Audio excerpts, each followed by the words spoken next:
آپ سن رہے ہیں انٹون چیخوف کی طویل مختصر کہانی وارڈ نمبر 6۔ اس کا اردو ترجمہ کیا ہے جناب محمد یوسف صاحب نے، اور میں ہوں آپ کے ساتھ فیصل سعید زرغام۔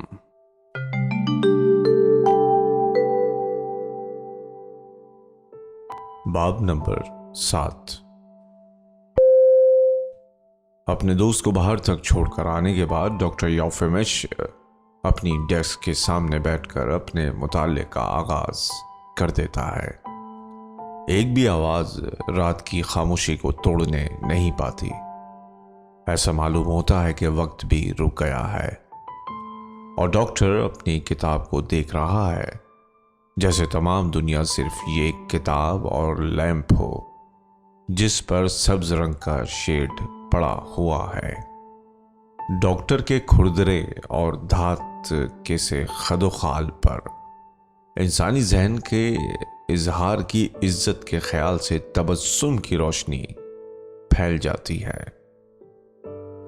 کیوں آخر کیوں انسان غیر فانی کیوں نہیں ہے؟ وہ سوچتا ہے۔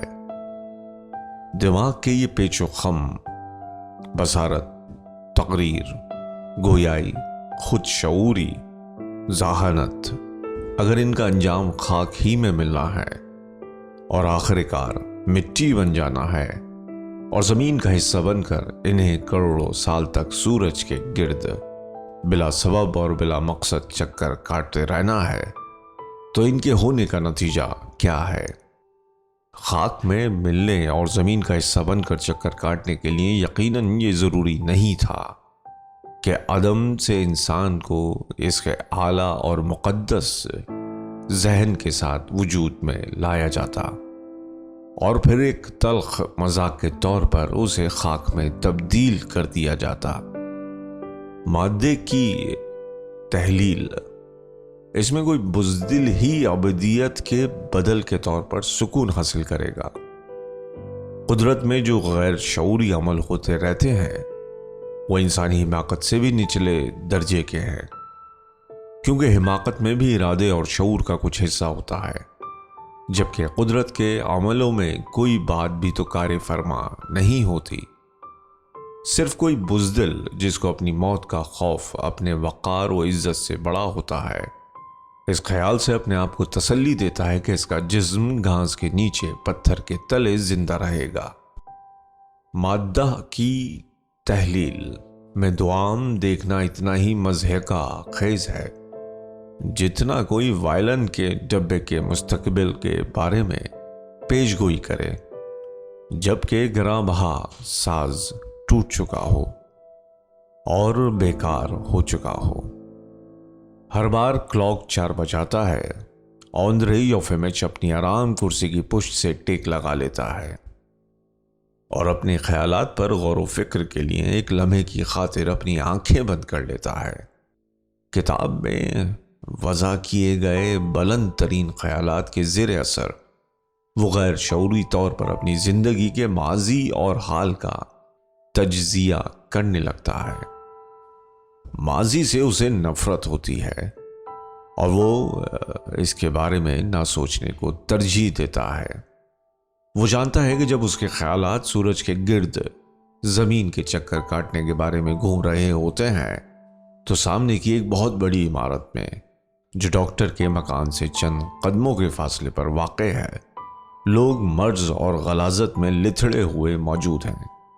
شاید اس وقت کوئی جاگ رہا ہے، پسو اور کھٹمل سے لڑ رہا ہے، اور دوسرا آدمی شاید زخم پر سختی کے ساتھ بندھی ہوئی پٹی کی وجہ سے کرا رہا ہے، اور شاید چند مریض تاش کھیل رہے ہیں اور نرسوں کے ساتھ ووڈکا پی رہے ہیں۔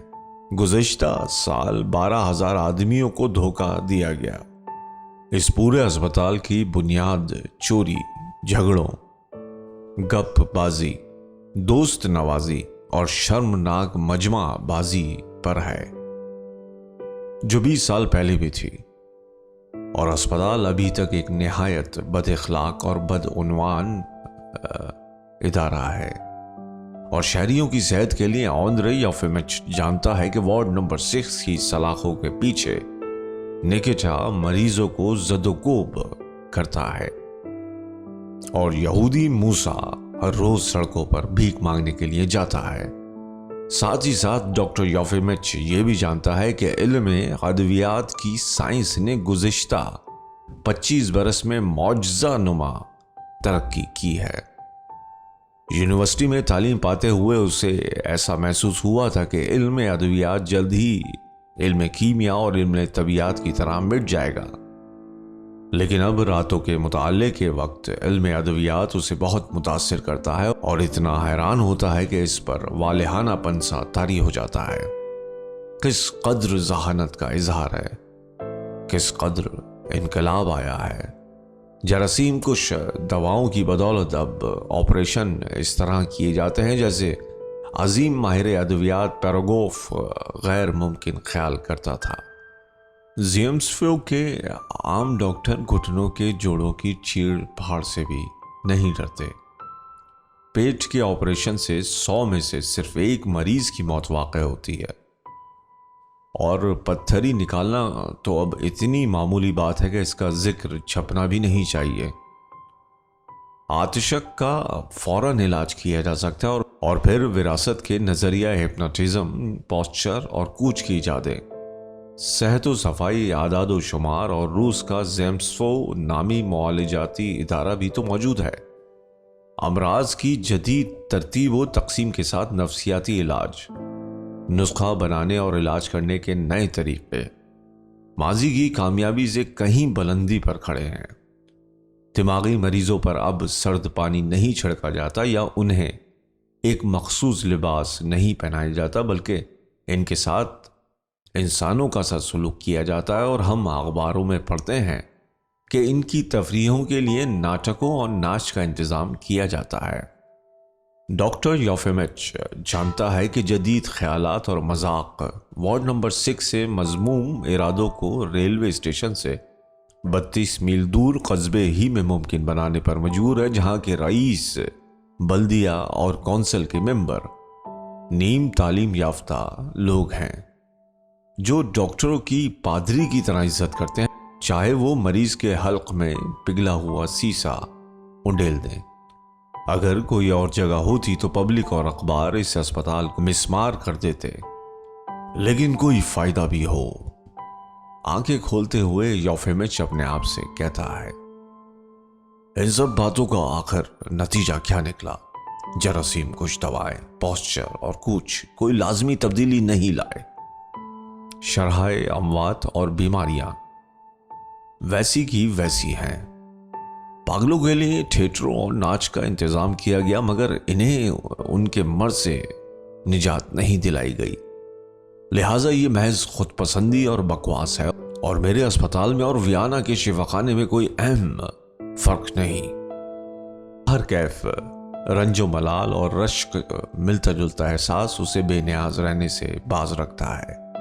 شاید یہ احساس تھکاوٹ کی وجہ سے ہے۔ وہ اپنا بھاری سر کتاب کے صفحے پر رکھتا ہے اور اپنی ہتھیلی کو آرام کی خاطر اپنے رخسار تلے کھسکا کر سوچتا رہتا ہے، میں ایک بڑے مقصد کی خدمت کر رہا ہوں، اور میں اپنی تنخواہ ان لوگوں سے پاتا ہوں جنہیں میں دھوکہ دیتا ہوں۔ میں بے ایمان ہوں، لیکن میں اپنے آپ میں آخر ہوں بھی کیا؟ لازمی سماجی برائی میں ایک ذرہ ہوں۔ ضلع کے تمام افسر کچھ نہ کچھ کرنے کی تنخواہ پاتے ہیں، لہٰذا میری بددیانتی کے لیے اس عہدے کو قصوروار ٹھہرایا جا سکتا ہے اور مجھے نہیں۔ اور اگر میں 2 سال کے بعد پیدا ہوتا تو میں ایک بالکل مختلف انسان ہوتا۔ اور جب کلاک 3 بجاتا ہے تو وہ لیمپ بجھا کر خوابگاہ کی طرف بڑھتا ہے، مگر اسے نیند بالکل نہیں آتی۔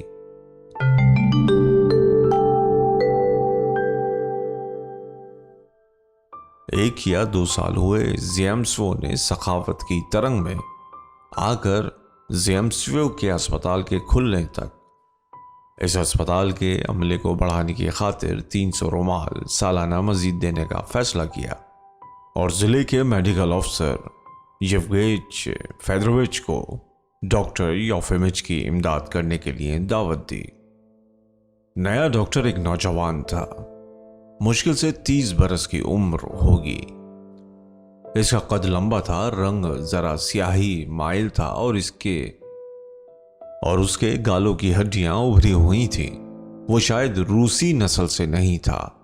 वो हमारे कस्बे में जेब में एक भी कौड़ी के बगैर पहुंचा। इसके पास सिर्फ एक ही ट्रंक था। इसके हमरा एक औरत थी जिसकी गोद में बच्चा था। उसने उस औरत को अपना खाना पकाने वाली बताया। वो एक सीधी सादी औरत थी। येवगेन फ्योदोरोविच ऊंची टोपी और ऊंचे बूट पहनता है और सर्दियों में भेड़ की खाल का कोट। वो जल्दी सिरगेविच असिस्टेंट और अस्पताल के खजांची का दोस्त बन गया। अस्पताल के दूसरे अफसरों को वो रईस कहकर पुकारता और उनसे गुरेज करता। इसके घर में सिर्फ एक किताब है, वियना के शिफाखाने 1881 के नुस्खे। इस किताब के बगैर वो किसी मरीज को देखने के लिए नहीं जाता। शाम को वो क्लब में बिलियर्ड खेलता और ताश नहीं खेलता। वो इस किस्म के जुमलों का बहुत शैदाई है। क्या लच्छेदार औरत है, छोड़ो भी, आदमी बना ही ऐश के लिए है, वगैरह। वो हफ्ते में 2 मरतबा अस्पताल जाता, वार्ड का चक्कर काटता और बाहर के मरीजों को देखता है। अगरचे अस्पताल में जरासीम कुछ दवाएं नहीं है, मगर सीनगी से खून लेने के आलात तो हैं। मगर वो योफिमिच को बरहम करने के खौफ से वो नए तरीके राइज नहीं करता। उसे यकीन है कि उसका साथी डॉक्टर योफिमिच रियाकार है और उसे शक है कि डॉक्टर योफिमिच एक दौलतमंद शख्स है और वो दिल ही दिल में उससे जलता है। वो बड़ी खुशी के साथ उसे अस्पताल से बाहर निकलवा कर उसकी जगह ले सकता है।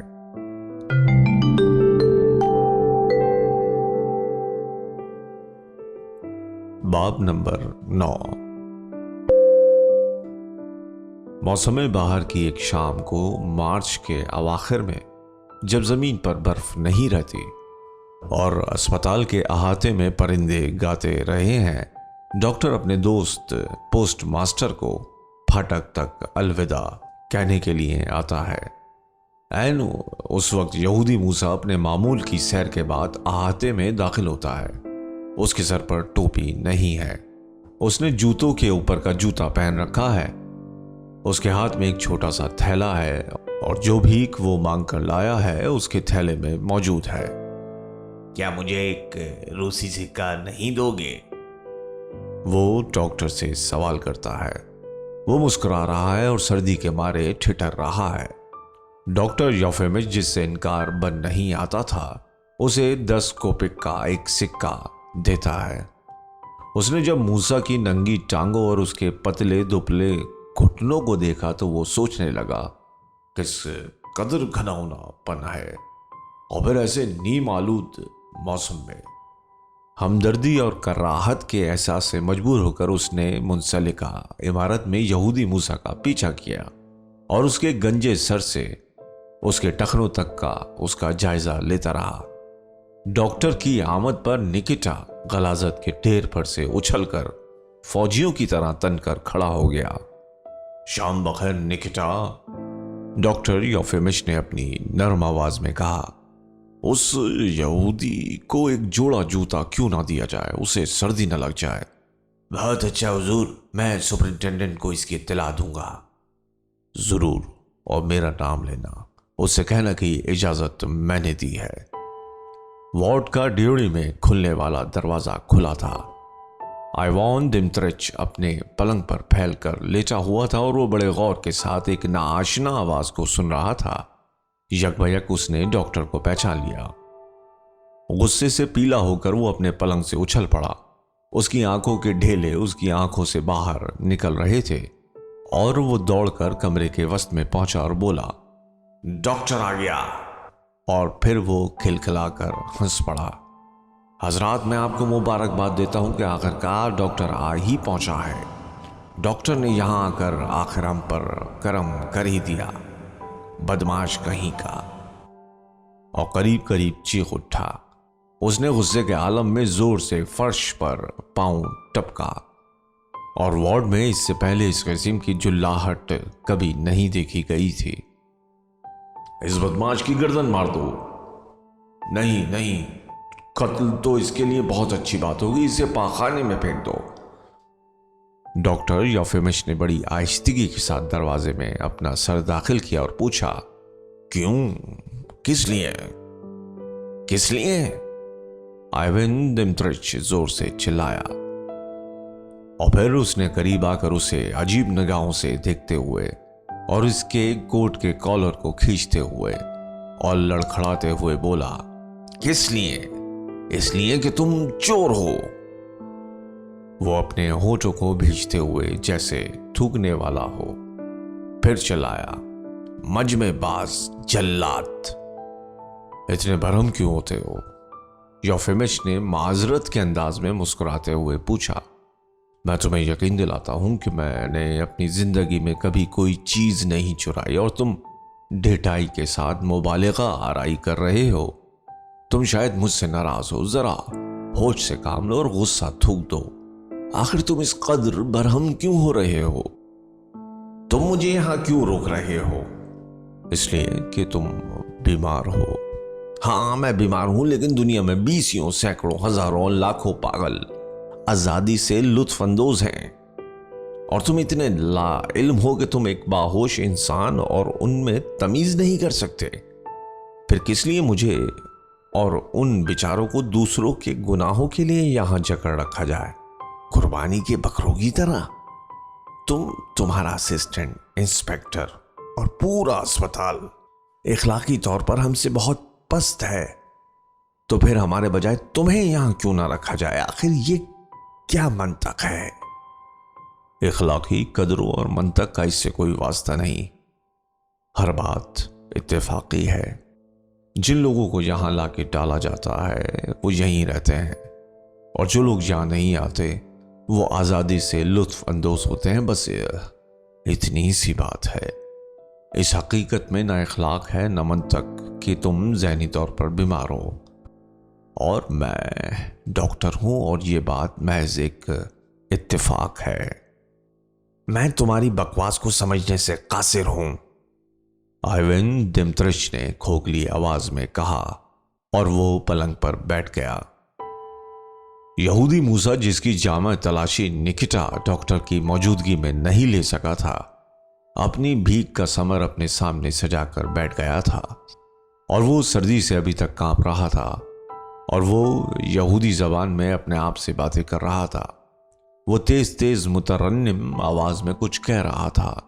اسے یہ خیال گزر رہا تھا کہ اس نے پھر سے دکان کھول لی ہے۔ مجھے رہا کر دو اور باہر جانے دو، آئیوان دمترچ نے شکستہ آواز میں کہا۔ میں ایسا نہیں کر سکتا، یوفیمش نے جواب دیا۔ تم ایسا کیوں نہیں کر سکتے؟ کیونکہ یہ میری طاقت سے باہر ہے۔ تم اپنے سے خود سوال کرو کہ تمہیں یہاں سے باہر بھیجنے سے کیا فائدہ ہوگا۔ فرض کرو میں تمہیں رہا کر دیتا ہوں، قصبے کے لوگ یا پولیس تمہیں یہاں دوبارہ پکڑ لائے گی۔ ہاں تم ٹھیک کہتے ہو، دمترچ نے اپنے ہاتھوں کو رگڑتے ہوئے کہا۔ کس قدر بھیانک زندگی ہے، میں کیا کروں؟ اور مجھے بتاؤ کہ میں کیا کروں؟ اس کا لہجہ اور اس کا پرشباب چہرہ مضحکہ خیزی کے باوجود ڈاکٹر یوفیمچ کو پسند آیا۔ اس کے دل میں یہ خواہش بیدار ہوئی کہ وہ اس نوجوان سے ہمدردی کے کچھ جملے کہے اور اسے پرسکون کرنے کی کوشش کرے۔ وہ پلنگ پر سے اس کے قریب بیٹھ گیا، ایک لمحہ سوچنے کے بعد بولا، تم مجھ سے پوچھتے ہو کہ تم کیا کرو؟ تمہارے لیے یہ ایک انتہائی اچھی بات ہوگی کہ تم فرار ہو جاؤ، مگر بدقسمتی سے ایسا کرنا بھی بے سود ہوگا۔ تمہیں روک لیا جائے گا۔ سماج جب مجرموں سے، پاگلوں سے اور دوسرے خوفناک لوگوں سے اپنی حفاظت کرنے کا فیصلہ کرتی ہے تو وہ ناقابل تسخیر ہو جاتی ہے۔ تمہارے لیے صرف ایک ہی راستہ کھلا ہے کہ تم اس بات پر قناعت کر لو کہ تمہارے یہاں موجودگی ضروری ہے۔ مگر یہاں میری موجودگی کس کام کی ہے؟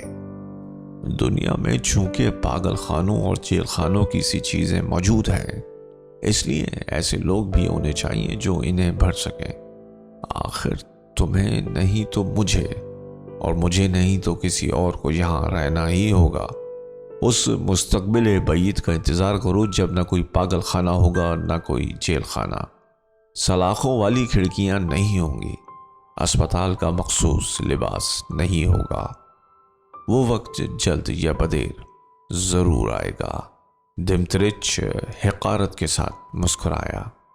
کیا تم واقعی یہ سمجھتے ہو؟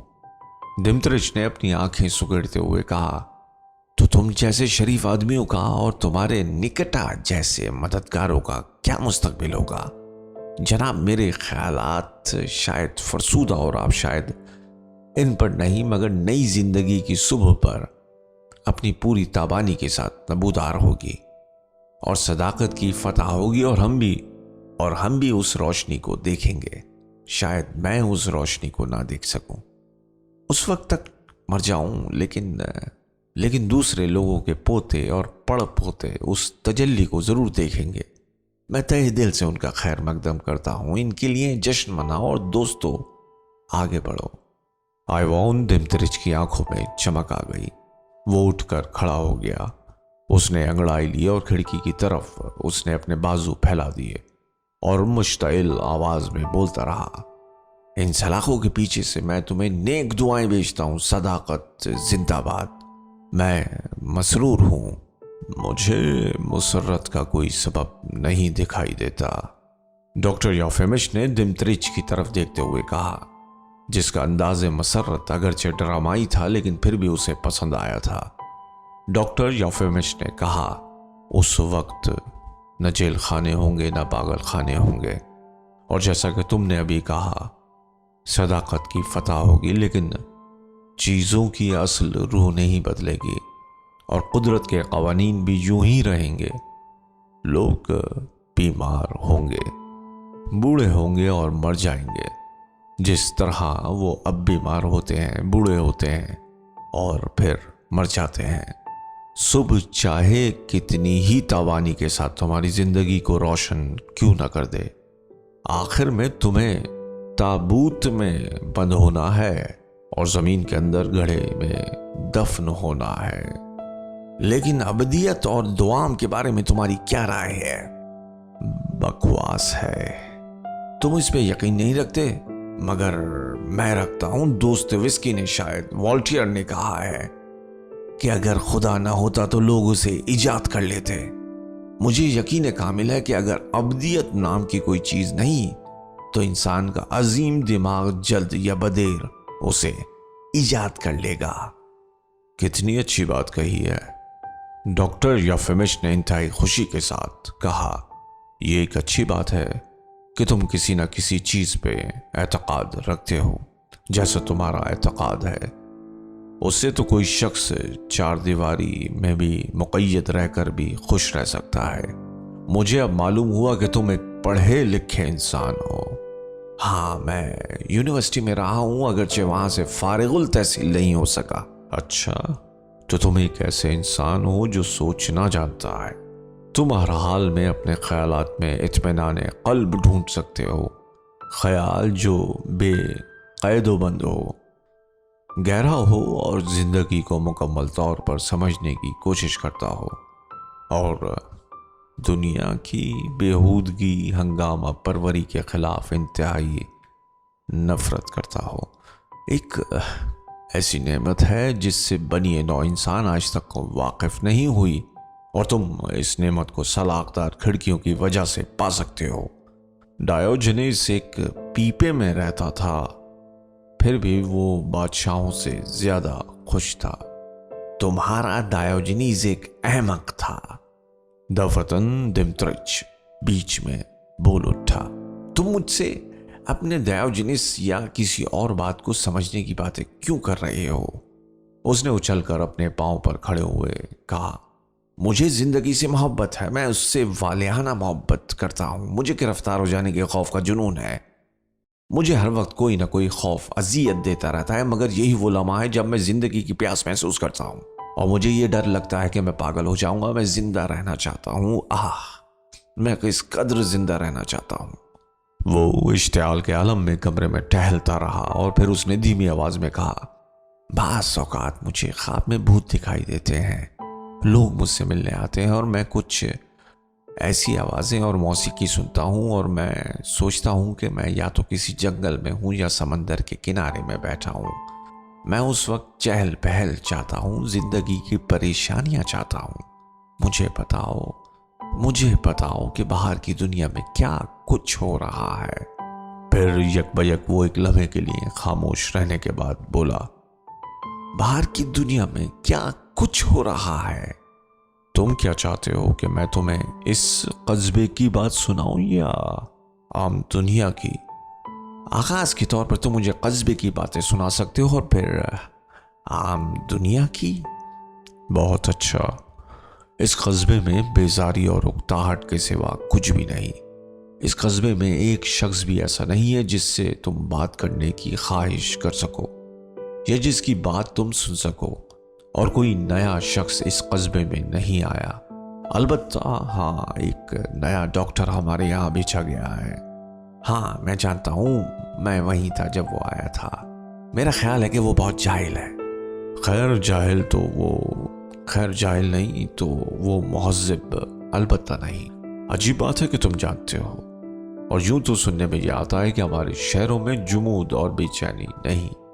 وہاں تہذیبی سرگرمیاں زوروں پر ہیں، جس کا مطلب ہے کہ وہاں حقیقی انسان بستے ہیں. لیکن نہ جانے کیا بات ہے کہ وہاں سے جو نمونہ ہمارے یہاں بھیجتے ہیں وہ کچھ زیادہ معیاری نہیں ہوتا. بڑا بد قسمت قصبہ ہے. بالکل. دمترج نے سرد آہ بھری اور پھر وہ ہنسا. تو اب دنیا کا حال سناؤ. اخباروں اور رسالوں میں کیا کچھ لکھا جا رہا ہے؟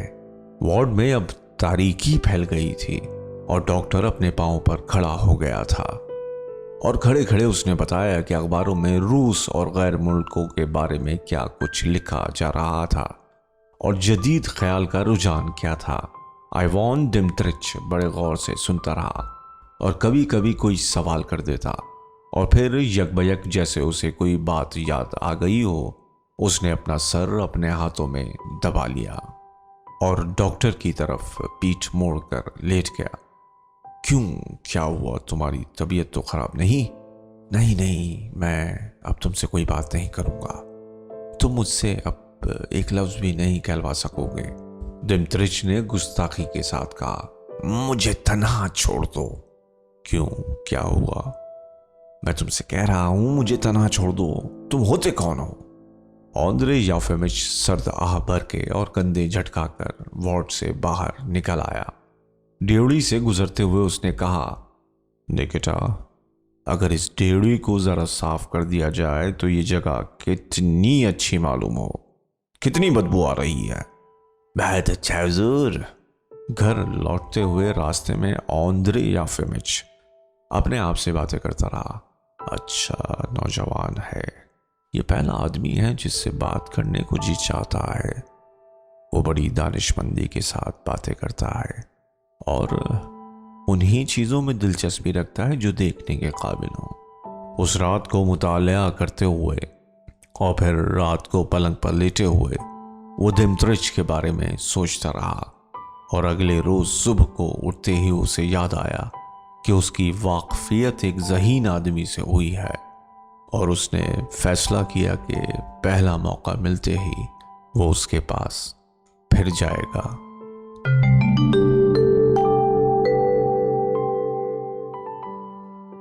باب نمبر 10. آئیوان دمترچ کل کی طرح اسی انداز سے اپنے ہاتھوں اپنی کن پٹیاں دبا کر پلنگ پر لیٹا ہوا تھا اور اس نے اپنے گھٹنوں کو اپنے سینے سے لگا رکھا تھا. میرے دوست، تم کیسے ہو؟ یوفیمچ نے کہا. تم سو تو نہیں رہے تھے؟ سب سے پہلی بات تو یہ ہے کہ میں تمہارا دوست نہیں ہوں اور دوسری بات یہ کہ تم مجھے دق نہ کرو. तुम मेरे मुंह से एक भी लफ्ज नहीं कहलवा सकोगे। आइवोन दिमित्रिच ने तकिए में मुंह देकर कहा। अजीब बात है, आंद्रे योफिमिच ने कदरे शर्म से सुर्ख होते हुए कहा। कल हमने कितनी अच्छी बातें की थी और फिर तुम यकबयक नाराज हो गए थे और कोई बात नहीं करना चाहते थे। शायद मैं अपनी अच्छी तरह वजाहत नहीं कर पाया था और शायद मैंने कोई ऐसी बात कह दी थी जो तुम्हारे अकायद के खिलाफ थे। तुम चाहते हो कि मैं तुम्हारा एतबार कर लूं? आइवोन दिमित्रिच ने बैठते हुए कहा। वो डॉक्टर की तरफ तज़हीक के अंदाज में देख रहा था और उसकी आंखों के पपूटे सुर्ख हो गए थे। तुम्हें अगर जासूसी करना है और जिरह करना हो तो कोई और घर तलाश करो। मुझसे तुम्हें कुछ नहीं मिलेगा। मैं जान चुका हूं कि तुम कल यहां क्यों आए थे। तुम्हें भी क्या ख्याल सूझा है? डॉक्टर ने मुस्कुराते हुए कहा। क्या तुम ये कहना चाहते हो कि तुम मुझे कोई जासूस समझते हो? हाँ, किसी जासूस को या किसी डॉक्टर को मेरी निगरानी के लिए भेज दिया गया है, ये एक ही सी बात है। मुझे माफ करना, तुम एक अजीब इंसान हो। डॉक्टर पलंग के पास पड़े हुए स्टूल पर बैठ गया और उसने अपने सर को मलामत आमेज अंदाज में जुम्बिश दी। सुनो, डॉक्टर ने सिलसिला कलाम जारी किया। फर्ज करो कि तुम ठीक कह रहे हो और फर्ज करो कि मैं तुम्हारी निगरानी कर रहा हूं जैसा कि तुम कहते हो, यानी तुमसे कोई राज जानने की कोशिश कर रहा हूं ताकि तुमसे दगा करते हुए तुम्हारा भेद पुलिस से कह दूं। तुम्हें गिरफ्तार कर लिया जाएगा और तुम पर मुकदमा चलेगा। तुम्हारा क्या ख्याल है कि तुम अदालत में या किसी जेल खाने में इससे ज्यादा बुरी जिंदगी बसर करोगे? अगर तुम्हें जिला वतन कर दिया जाएगा या कैद बामुशक्कत की सजा दी जाएगी तो क्या तुम्हारा ख्याल है कि तुम इस मुंसलिका इमारत से ज्यादा मुहिब जिंदगी गुजार दोगे? मेरा ख्याल नहीं कि तुम इससे भी ज्यादा बुरी जिंदगी बसर कर सको, लिहाजा डरने की आखिर क्या बात है? इन अल्फाज ने आइवोन दिमित्रिच पर बड़ा असर किया। वो कुछ मुतमईन हो गया। 4 बजे से कुछ ही मिनट ऊपर हुए होंगे जब डॉक्टर योफिमिच अपने कमरे में इधर उधर टहल रहा था और डोरिया ने उससे पूछा कि क्या वो बियर पीने के लिए तैयार है। शाम के बावजूद धूप अभी तक खिली हुई थी। मैं खाना खाने के बाद हस्बे मामूल सैर कर रहा था कि मुझे ख्याल आया कि तुमसे मिलता चलूं। डॉक्टर ने सिलसिला कलाम जारी रखा। मौसम बहार का असल दिन है। ये कौन सा महीना है? क्या मार्च का? हाँ, मार्च का आखिर है। क्या बाहर बहुत गलाजत है? कुछ ज्यादा तो नहीं। बाग की रविशें खुश्क हो गई हैं। ऐसे दिन को तो कस्बे के बाहर गाड़ी में निकलना किस कदर दिलफरेब होता है। आइवोन दिमित्रिच ने अपनी आंखों को मसलते हुए कहा जैसे वो अभी सोकर उठा हो। और फिर घर में गर्म और आरामदेह दारुल मुताले में आना। कोई ऐसा डॉक्टर बुलवाओ जो मेरे सर दर्द का इलाज कर सके। मैं तो इंसान की तरह जिंदा रहना भूल चुका हूं। यहाँ किस कदर घिनौनापन है, नाकाबिले बर्दाश्त घिनौनापन। वो कल के इश्तियाल की वजह से कमजोर और निढाल था, इसलिए झिझक कर बात कर रहा था। योफिमिच ने कहा, इस वार्ड में और गर्म और आरामदेह दारुल मुतालिया में कोई फर्क नहीं। इंसान को अपने बातिन के बाहर की दुनिया में अमन व इत्मीनान की तलाश नहीं करनी चाहिए, बल्कि अपने अंदर ही इसे ढूंढना चाहिए। क्या मतलब है तुम्हारा? यही कि एक मामूली इंसान जाहिरी चीजों में नेकी या बदी की तलाश करता है, मसलन घोड़ा गाड़ी और दारुल मुतालिया। और गौर व फिक्र करने वाला इंसान इन चीजों की अपने अंदर तलाश करता है। जाओ और अपने फलसफे का जाकर यूनान में प्रचार करो, जहां हमेशा गर्मी रहती है। اور سنگتروں کی وجہ سے فضا مہکتی رہتی ہے۔ اس قسم کی باتیں ہماری آب و ہوا کے لیے موضوع نہیں۔ میں ڈیوجینز کے بارے میں کس سے باتیں کر رہا تھا؟ کیا تم سے؟ ہاں، کل کی بات ہے۔ ڈیوجینز کو دارالمطالعہ یا گرم کمرے کی محض اس لیے ضرورت نہیں تھی، گرمی تو تھی ہی۔ وہ اپنے برتن میں سے سنگترے اور زیتون کھا سکتا تھا، لیکن اگر اسے روس میں رہنا پڑتا تو اس نے نہ صرف دسمبر میں گڑ گڑا کر یہ التجا کی ہوتی کہ اسے کسی گرم کمرے میں لے جایا جائے، بلکہ مئی کے مہینے میں بھی سردی نے اسے سن کر دیا ہوتا۔ بالکل نہیں، سردی کو کسی دوسری تکلیف کی طرح نظر انداز کیا جا سکتا ہے۔ مارک سوپلس نے کہا ہے، تکلیف تو تکلیف کا زندہ تصور ہے۔ تم اپنی قوت ارادی کے ساتھ اس تصور کو بدل سکتے ہو، بس اس کو جھٹک کر رکھ دو اور اس کی شکایت بند کر دو، اور پھر تکلیف غائب ہو جائے گی۔ اور میں سمجھتا ہوں کہ وہ راستی پر ہے۔ کسی درویش یا حتیٰ کہ ایک مفکر کو صاف ظاہر ہے تکلیف اور درد کے خلاف اس کی حقارت سے پہچانا جاتا ہے۔ وہ ہمیشہ مطمئن رہتا ہے اور کوئی بات اسے حیران و ششدر نہیں کرتی۔ تو پھر واقعی میں احمق ہوں کہ دکھ اٹھاتا ہوں، غیر مطمئن ہوں اور انسانی رذالت پر مسلسل حیران ہوتا ہوں۔ تم یہاں غلطی پر ہو۔ اگر تم کبھی کبھی چیزوں کی اصل تہ تک پہنچنے کی کوشش کیا کرو تو تمہیں معلوم ہوگا کہ جو ظاہری چیزیں تمہیں جزبز کر دیتی ہیں وہ کس قدر حقیر ہیں۔ تمہیں زندگی کی سمجھ بوجھ کے لیے کوشش کرنی چاہیے، اور یہ سمجھ بوجھ ہی نعمت ہے۔ سمجھ بوجھ؟ آئیوان دمترش نے آنکھ جھپکتے ہوئے کہا۔ ظاہری باطنی، معاف کرنا، اس قسم کی باتیں سمجھتا نہیں ہوں میں تو صرف اتنا جانتا ہوں کہ اس نے اٹھتے ہوئے اور ڈاکٹر کی طرف خشمگین نگاہوں سے دیکھتے ہوئے کہا، خدا نے مجھے گرم گرم لہو اور رگوں سے بنایا ہے۔ جی ہاں، میں ایک عضوی مادہ ہوں۔ اگر اس مادہ میں توانا صلاحیت ہے تو اس کا رد عمل لازمی ہے، اور میں عمل کرتا ہوں، دکھ کے خلاف، آنسوؤں کے خلاف، چیخ کے خلاف، اور میں مذمت کے ساتھ رذالت کے خلاف عمل کرتا ہوں، اور نفرت کے ساتھ ریاکاری کے خلاف، اور میری رائے میں یہی زندگی ہے۔ جتنا گھٹیا درجے کا مادہ ہوگا اتنا ہی وہ کم حساس ہوگا، اور جتنا اعلیٰ درجے کا ہوگا اتنا ہی حقیقت کی سمت اس کا توانا اور حساس قسم کا رد عمل ہوگا۔ کیا بات ہے کہ اتنی سی بات بھی نہیں جانتے۔ ایک ڈاکٹر ہو اور اسے اتنی ابتدائی باتیں بھی معلوم نہ ہو، حیرت ہے۔ ایک آدمی جو ہمیشہ تکلیف سے نفرت کرتا ہو کسی بات پر حیران نہیں ہوتا اور مطمئن رہتا ہے، وہ اس حالت کو پہنچ جاتا ہے۔ آئیوان دمترش نے مفلوج کسان کی طرف اشارہ کیا۔ یا وہ دکھ اٹھاتے اٹھاتے اتنا سخت گیر ہو جاتا ہے کہ وہ اپنا احساس گم کر بیٹھتا ہے، یعنی زندہ رہنا چھوڑ دیتا ہے۔ اس گرم جوشی کے ساتھ اس نے بولتے ہوئے کہا، مجھے معاف کرنا، نہ میں درویش ہوں اور نہ ہی کوئی فلاسفر۔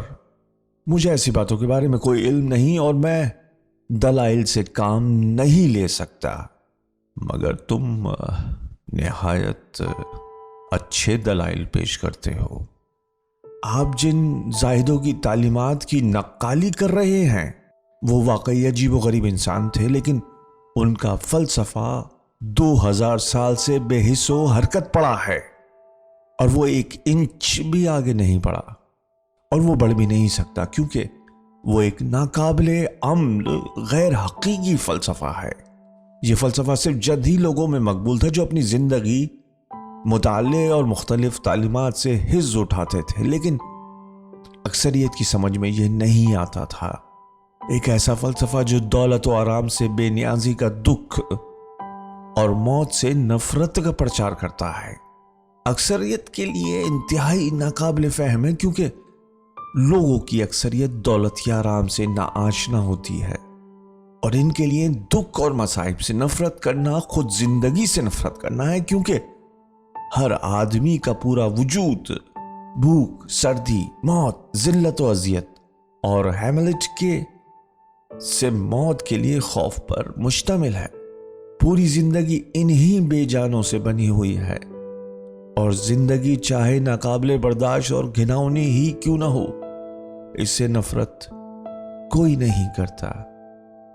लिहाजा मैं अपनी बात को दोहराता हूं कि रिवायती फलसफे का कोई मुस्तकबिल नहीं है और कदीम अय्याम से हमारे आज के दौर तक जो चीजें तरक्की का इजहार करती है वो सिर्फ जद्दोजहद की कुव्वत, दर्द का एहसास और हैजान अंगेजी के खिलाफ रद्द अमल की सलाहियतें हैं।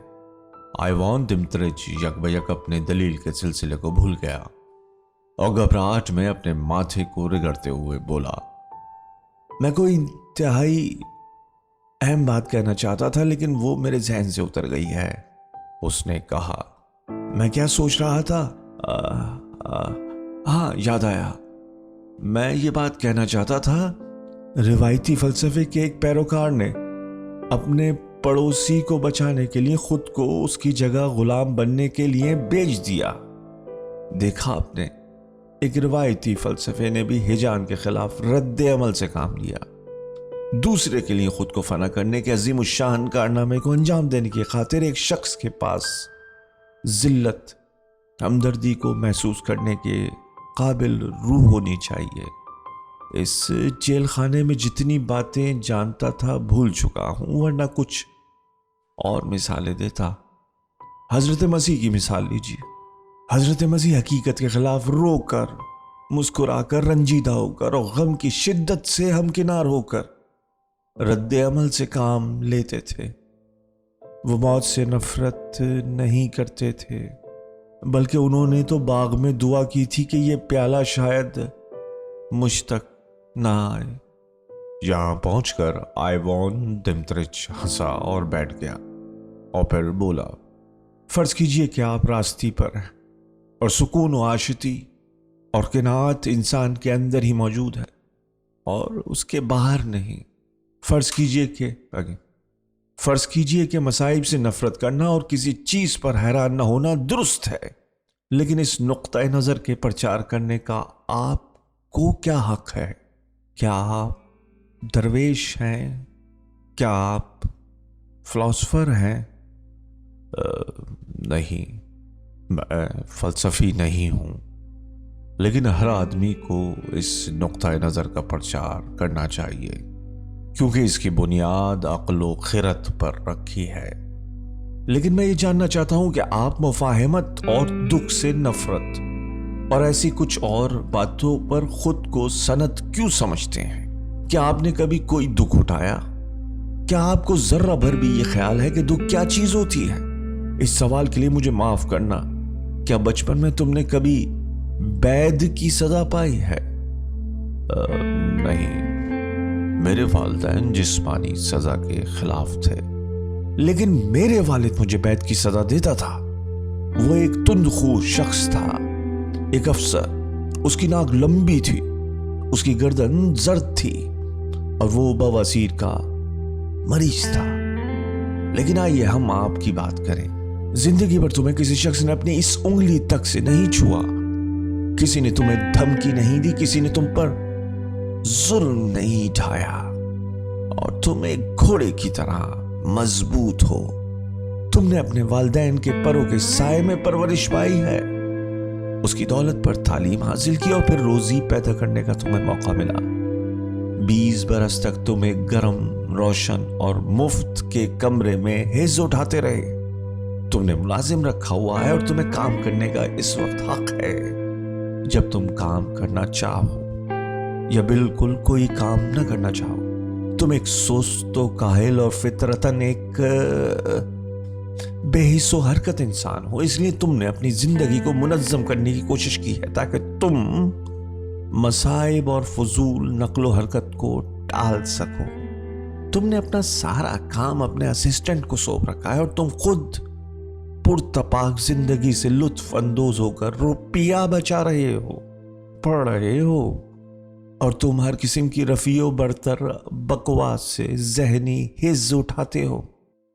आइवान दिमतरिश ने डॉक्टर की सुर्ख नाक की तरफ निगाह की और फिर बोला, और शराब पीते हो।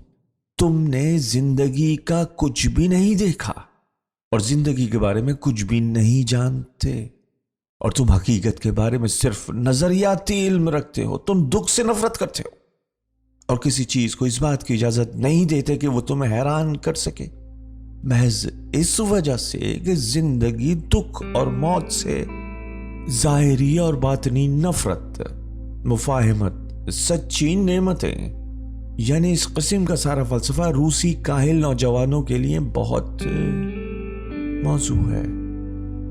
मिसाल के तौर पर एक किसान अपनी बीवी को पीटता है, मदाखलत क्यों की जाए, उसे अपनी बीवी को पीटने दो, वो दोनों जल्द या बदेर मर जाएंगे।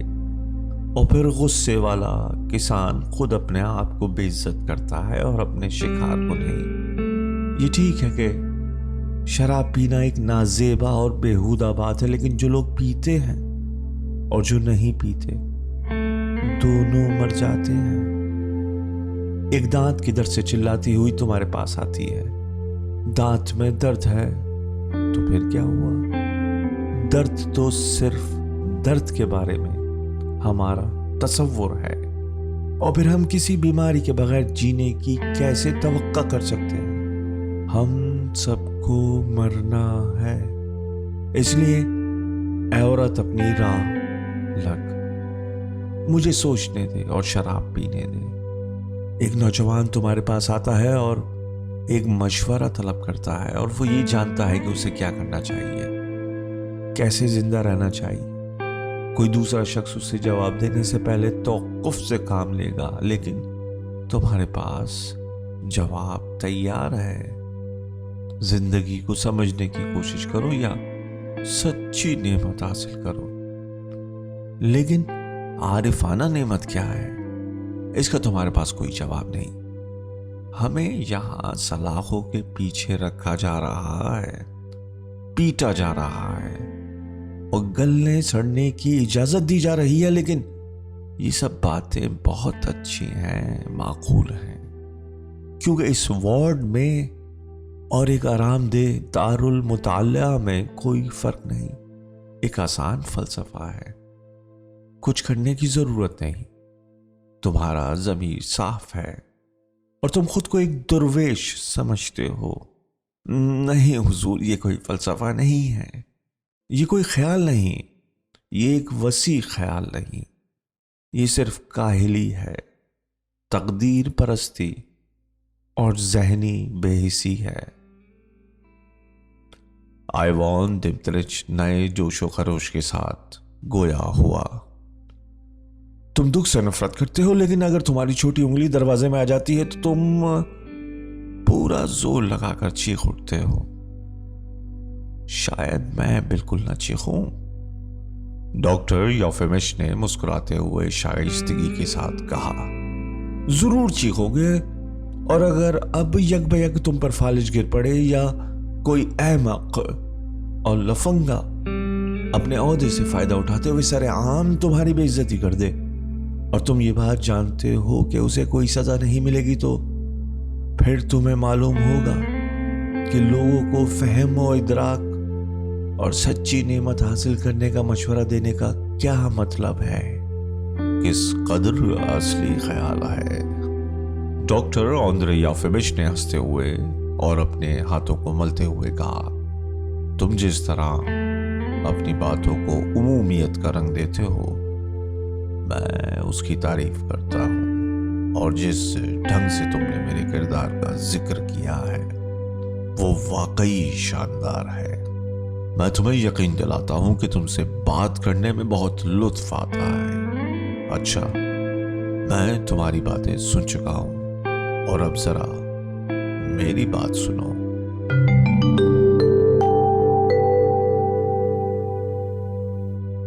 बाब नंबर 11।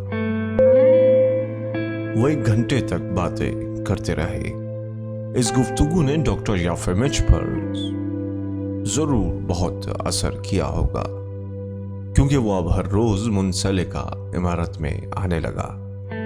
وہ صبح اور دوپہر کے کھانے کے بعد وہاں جاتا اور اندھیرا ہونے تک وہاں بیٹھا رہتا۔ پہلے پہل آئیوان دمترچ اس سے دور رہا اور اس پر بڑا شک کرتا رہا اور اعلانیہ اس سے اپنی ناپسندیدگی کا اظہار کرتا رہا، لیکن جلد ہی وہ اس سے مانوس ہو گیا اور اس نے اپنے کرخت لہجے کو پر شفقت طنز میں بدل دیا۔ جلد ہی اسپتال میں یہ افواہ پھیل گئی کہ ڈاکٹر یافیمچ کو وارڈ نمبر 6 میں جانے کی عادت سی ہو گئی ہے۔ پہلی بات تو یہ تھی کہ اسسٹنٹ نکٹا یا نرسوں میں سے کسی کو اس بات کا علم ہی نہیں تھا کہ ڈاکٹر منسلکہ عمارت میں کیوں جاتا تھا اور کیوں وہ گھنٹوں وہاں رہتا تھا۔ آخر ایسی باتیں کرنے میں اسے کیا ملتا تھا اور وہ کبھی کوئی نسخہ کیوں نہیں لکھتا تھا۔ اس کے طور و اطوار بہت عجیب و غریب معلوم ہو رہے تھے۔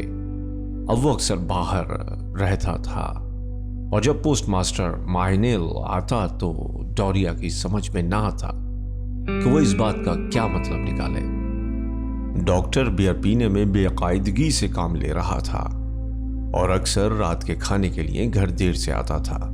ایک روز جون کے اواخر میں ڈاکٹر خابوتوف ڈاکٹر یافیمچ سے کسی بات کی غرض سے ملنے کے لیے گیا۔ اسے گھر پر موجود نہ پا کر وہ اس کی تلاش میں اسپتال گیا۔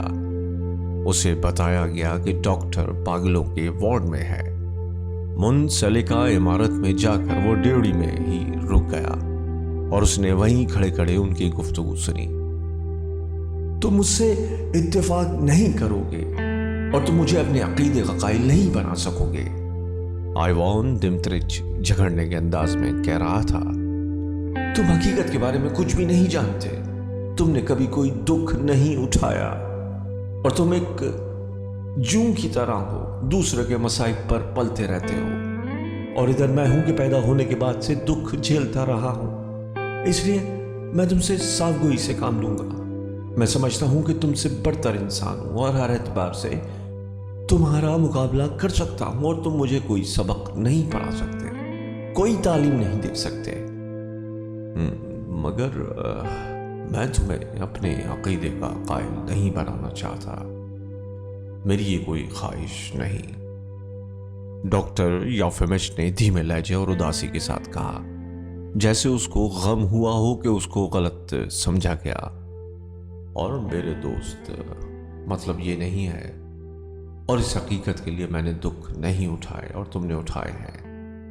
اس سوال سے کوئی واسطہ نہیں، دکھ اور سکھ دونوں آنی جانی باتیں ہیں، ہم ان کو نظر انداز کر سکتے ہیں، ان کی کوئی وقت نہیں۔ بات تو یہ ہے کہ ہم اور تم دونوں سوچ سکتے ہیں، ہم تم دونوں ایک دوسرے میں ایسے انسان دیکھتے ہیں جو غور و فکر اور دلائل کے قابل ہے، اور یہ بات ہم دونوں میں ہمدردی پیدا کرتی ہے، چاہے ہمارے خیالات مختلف ہی کیوں نہ ہوں۔ کاش تمہیں معلوم ہوتا کہ میں عالمگیر پاگل پن، دوسرے درجے کی ذہانت، حماقت سے کس قدر بیزار ہو چکا ہوں، اور جب کبھی تم سے بات کرتا ہوں میرے پیارے دوست تو میں خود کو بہت خوش محسوس کرتا ہوں۔ تم ایک ذہین آدمی ہو اور اس لیے میں تمہاری ہمدمی میں لطف اٹھاتا ہوں۔ خافوتوف نے دروازہ کھولا اور اندر جھانک کر دیکھا۔ آئیوان دمترچ اپنی رات کی ٹوپی میں ڈاکٹر کے پہلو میں بیٹھا تھا، پاگل منہ بنا رہا تھا اور بار بار چونک اٹھتا تھا اور اپنے گرد اپنے اسپتالی لبادے کو اڑ رہا تھا، اور ڈاکٹر بے حس و حرکت تھا، اس کا سر جھکا ہوا تھا، اس کا چہرہ تمتما رہا تھا اور وہ افسردہ تھا۔ خابوتوف نے اپنے کندھے جھٹکائے، مسکرایا اور نکٹا سے آنکھیں چار کی۔ نکٹا نے بھی اپنے کندھے جھٹکے۔ دوسرے روز خابوتوف میڈیکل اسسٹنٹ کو اپنے ساتھ لایا، وہ دونوں ڈیوڑی میں کھڑے ہو کر باتیں سنتے رہے۔ ایسا معلوم ہوتا ہے کہ ہمارے بزرگ کا دماغ چل گیا ہے، خابوتوف نے منسلکہ عمارت سے باہر جاتے ہوئے کہا۔ خدا ہم گنہگاروں کو بخش دے۔ پاکیزہ خیال اسسٹنٹ سرجن نے احاطے کی غلاظت سے بچتے ہوئے کہا تاکہ اس کے پالش شدہ بوٹ خراب نہ ہو جائیں۔ سچی بات تو یہ ہے نیادرویچ، میں اس بات کو دیر سے توقع کرتا رہا ہوں۔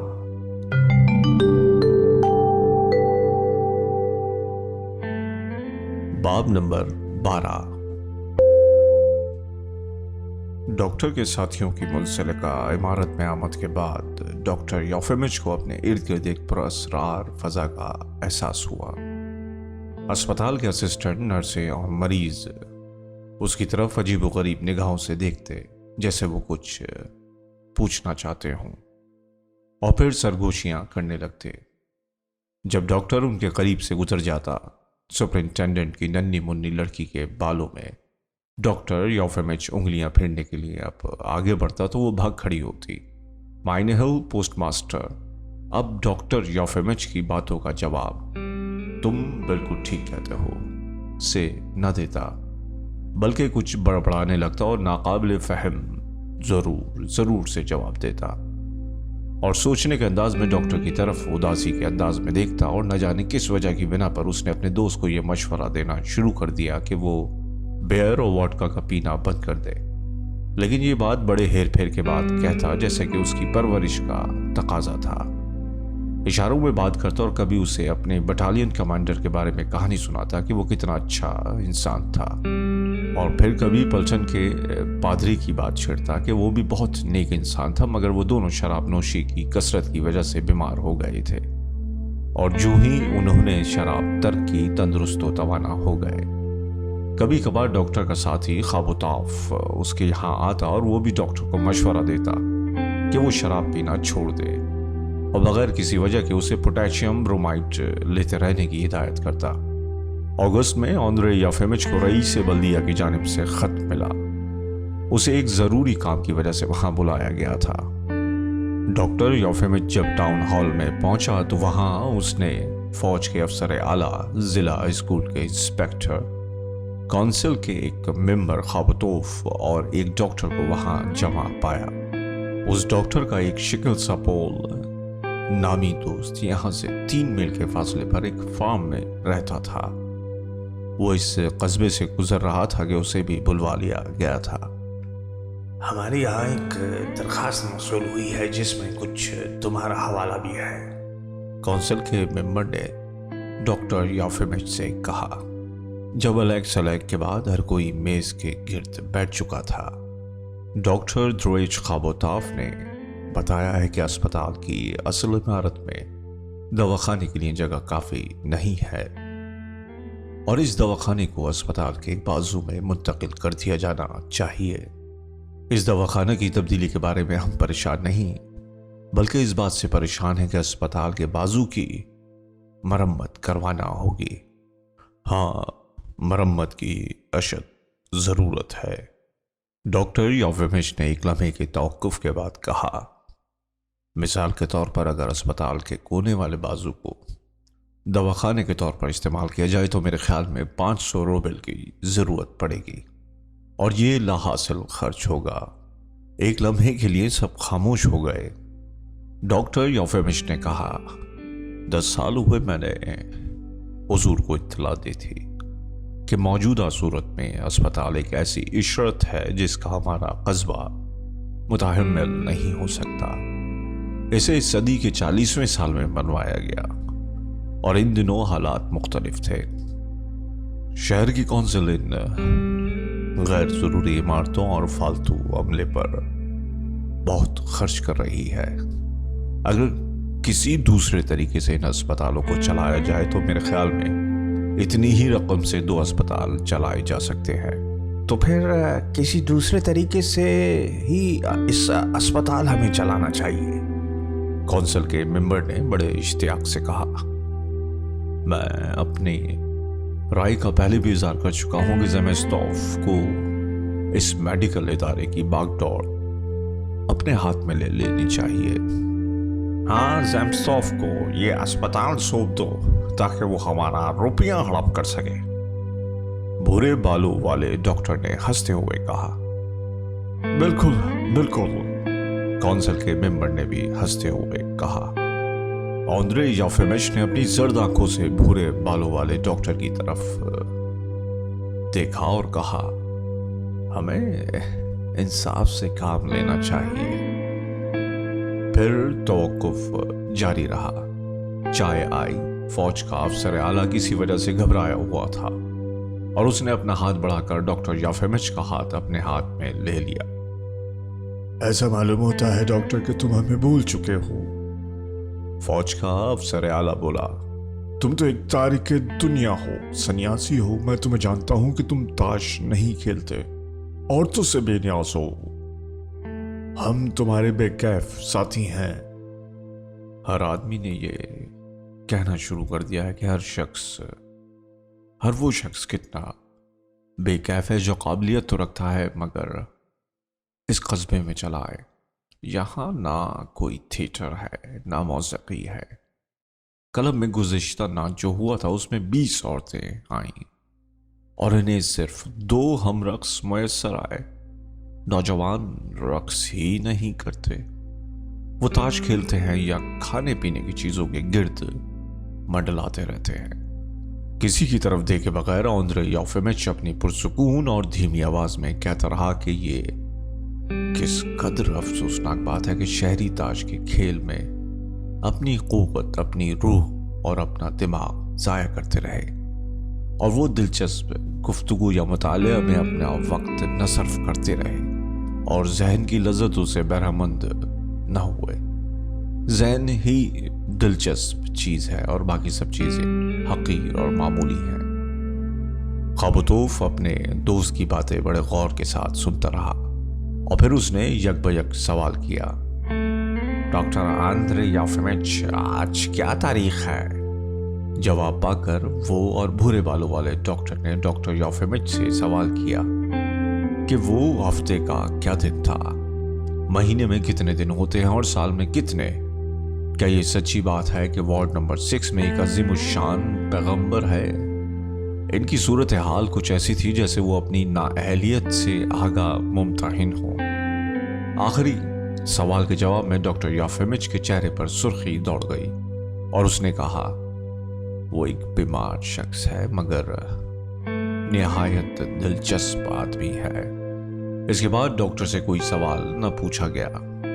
हॉल में डॉक्टर याफेमिच अपना कोट पहन रहा था तो फौज का अफसर उसके करीब आया और उसके शाने को थपकते हुए बोला, वक्त आ गया है कि हम बूढ़े आराम करें। टाउन हॉल के बाहर आने पर डॉक्टर ऑन्द्रे याफेमिच को मालूम हुआ कि उसे एक ऐसे कमीशन के सामने बुलवाया गया था जो इसकी जहनी हालत की तहकीक करे। फिर जब उसे वो सवाल याद आए जो उससे पूछे गए तो मारे शर्म के उसके गाल तमतमा उठे और जिंदगी में पहली मर्तबा इल्म अद्वियात पर एक तल्ख किस्म की हमदर्दी का एहसास हुआ। ऐ खुदा, उसने डॉक्टरों के इम्तिहान के तरीके के बारे में सोचते हुए कहा, इन्होंने अभी अभी नफ्सियात का मुताला किया है और खुद इन इम्तिहानों में से गुजरे हैं। फिर वो इस कदर लाइल्म क्यों हो सकते हैं? इन्हें तो इतना भी पता नहीं कि इल्म नफ्सियात क्या बला है। उसने जिंदगी में पहली मर्तबा महसूस किया कि उसकी बेइज्जती की गई है। उसी दिन शाम को पोस्टमास्टर माहे ने उससे मिलने के लिए आया। अलग सलग के बाद वो उसके करीब आ गया और उसके दोनों हाथ अपने हाथों में लेकर उसने बड़ी मुतासर कुन आवाज में कहा, मेरे प्यारे दोस्त, मुझे इस बात का सबूत दो कि मैं तुम्हारे बारे में जो एहसासात रखता हूं तुम उनके खुलूस में यकीन करते हो और मुझे अपना दोस्त समझते हो, मेरे प्यारे दोस्त। और डॉक्टर ऑन्द्रे को बोलने न देते हुए उसने जोश में आकर कहा, मैं तुम्हारे इल्म फजल और तुम्हारी रूह की शराफत की वजह से मोहब्बत करता हूं। मेरे दोस्त मेरी बात सुनो। पेशे का इखलाक डॉक्टर को मजबूर कर रहा है कि वो तुमसे सदाकत को छुपाएं, लेकिन मैं एक फौजी हूं और सीधी और साफ बात करूंगा। तुम्हारी तबीयत नासाज है, मुझे माफ करना मेरे दोस्त, लेकिन सदाकत यही और जो लोग तुम्हारे आसपास रहते हैं, ये बात वो एक मुद्दत से देखते चले आ रहे हैं कि तुम बीमार हो। द्रोइश ने मुझे अभी अभी बताया है कि तुम्हारी सेहत के मफादात का ये तकाजा है कि तुम आराम करो।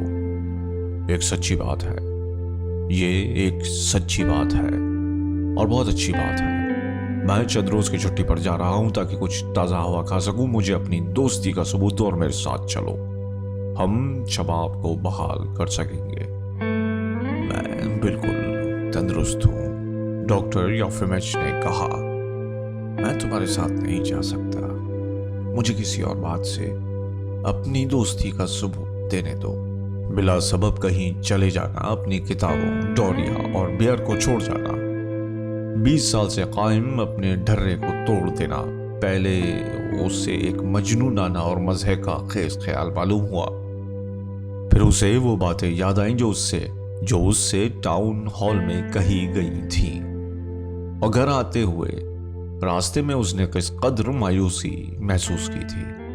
कुछ देर के लिए इस कस्बे को छोड़ जाने का उसे ख्याल आया, इस कस्बे को छोड़ जाने का ख्याल जिसमें अहमक बसते थे और वो उसे पागल ख्याल करते थे। और ये ख्याल उसके जी को लगा। उसने पूछा, तुम कहाँ जाना चाहते हो? मॉस्को, पीटर्सबर्ग और फिर वारसा। मैंने वारसा में 5 बरस गुजारे हैं और 5 बरस मेरी जिंदगी के इंतहाई मसरूर लम्हे थे। क्या अजीबो गरीब शहर है, मेरे साथ चलो मेरे दोस्त।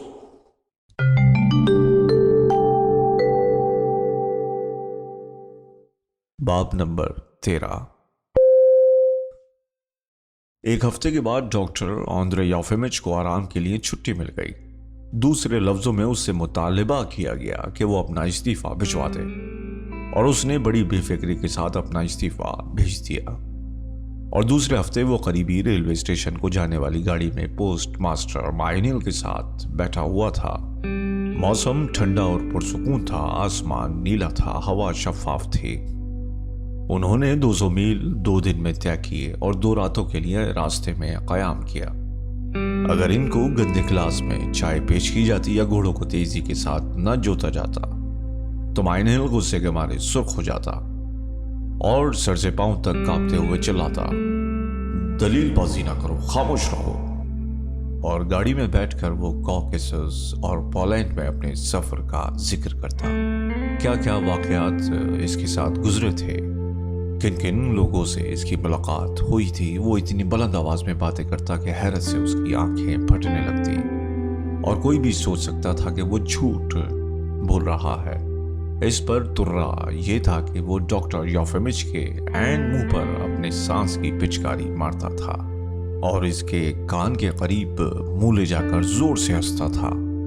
डॉक्टर इस तरह बहुत बेचैनी महसूस करता और वो अपने ख्यालात में अपनी तवज्जो मरकूज न कर पाता। वो बचत के ख्याल से 3rd क्लास में सफर कर रहे थे और ऐसी गाड़ी में बैठे थे जो तंबाकू ना पीने वालों के लिए वक्फ थी। आधे मुसाफिर इनके अपने तबके के लोग थे। माइनेल जल्द ही उन सब का दोस्त बन गया। वो कभी इस बेंच पर होता तो कभी दूसरी बेंच पर, और हर एक को यकीन दिलाता कि ऐसी शिकस्ता और खराब सड़कों पर सफर करने से इन्हें इनकार करना होगा। ये तो निरी लूट है। घुड़सवारी में अब कितना फर्क पड़ गया है। आज तुम दिन में 100 मील का सफर तय करते हो और खुद को इस सफर के बाद ताजा दम महसूस करते हो। कीचड़ वाले इलाके को खुश कर देने की वजह से अब के हमारे यहाँ फसल नहीं हुई। हर जगह बदनज़मी फैल गई है। वो जोर से बातें करता और किसी को एक लफ्ज न कहने देता। इसकी मुसलसल चर्ब ज़बानी और बीच बीच में उसके जोरदार कहकहों और इशारों से डॉक्टर योफिमिच आजिज आ गया था। डॉक्टर योफिमिच सोचता, हम में से किसको पागल ख्याल किया जाना चाहिए? क्या मुझे जो अपने साथी मुसाफिरों पर बोझ नहीं बन रहा, या इस अनानियत पसंद को जो ये समझ रहा है कि वो इस रेलगाड़ी में सबसे ज्यादा ज़हीन इंसान है और किसी शख्स को भी एक लम्हे के लिए आराम नहीं करने देता। जब वो मॉस्को पहुंचे तो माइनेल पोस्टमास्टर ने फौजी वर्दी पहनी जिस पर ओहदे के निशान नहीं थे। इसके पतलून में सुर्ख रंग की धारी थी। वो फौजी टोपी और बड़े कोट में घूमता फिरता और फौजी उसे सलाम करते। डॉक्टर आंद्रे योफिमिच को अब माइनेल में एक ऐसा शख्स नजर आया जो देही इलाके के शरीफ इंसानों की सब अच्छी आदतों को खत्म कर चुका था और बुरी आदतें जिसके पास बच रही थी। वो चाहता था कि ऐसे वक्त में भी कोई इसकी खिदमत करता रहे जब कोई खास जरूरत भी न होती। दिया सलाई की डिबिया उसके सामने मेज पर पड़ी रहती और उसे मालूम भी होता कि दिया सलाई की डिबिया सामने पड़ी है, लेकिन वो नौकरों को आवाज देता कि वो दिया सलाई की डिबिया उसे लाकर दे। वो खादमा के सामने अपने जेर जामा में आने पर भी ना झिझकता। वो हर मुलाजिम को तू कहकर बुलाता, चाहे वो मुलाजिम बूढ़े ही क्यों ना होते, और जब वो गजब आलूद होता तो इन्हें अहमक और गंवार कहकर पुकारता। डॉक्टर ऑन्द्रे योफिमिच जानता था कि देही इलाकों के रऊसा का यही खुसूसी किरदार होता है, लेकिन इससे वो बहुत बेजार होता। माइनल पोस्टमास्टर अपने दोस्त डॉक्टर योफिमिच को हर रोज मकबरे में दुआ पढ़ने के लिए ले जाता। वो जमीन पर झुककर खूब दुआ करता, उसकी आंखों में आंसू आ जाते, और जब वो नमाज अदा कर चुकता तो इत्मीनान का सांस लेकर कहता, किसी शख्स को चाहे खुदा में एतकाद हो ना हो, लेकिन नमाज से जी हल्का हो जाता है। बूढ़े मियाँ इस बुत को चूम लो। डॉक्टर आंद्रे योफिमिच बददिली के साथ झुककर उसका हुक्म बजा लाता, और माइनल पोस्टमास्टर अपने होठ भींचकर इधर उधर अपने सर को जुम्बिश देकर सरगोशी में नमाज पढ़ता, और एक दफा फिर उसकी आंखों में आंसू आ जाते। इसके बाद वो क्रेमलिन देखने जाते। जार की तोप, जार की घंटी, वो इन्हें अपनी उंगलियों से छूकर देखते। दरिया के नज़ारे की तारीफ करते, हजरत मसीह के कलीसा और रोमैन सिर्फ अजायब घर में जाते। वो रेस्तरान में खाना खाते। माइनहिल देर तक खाने की फहरिस्त देखता रहता और अपनी मूंछों पर ताव देता रहता, और बैरे से पेचुओं के अंदाज में जैसे वो रेस्तरान में रोज खाना खाने का आदी हो, बड़ी बेतकल्लुफी के साथ कहता, बूढ़े मियाँ देखते हैं कि तुम आज हमें क्या खिलाते हो।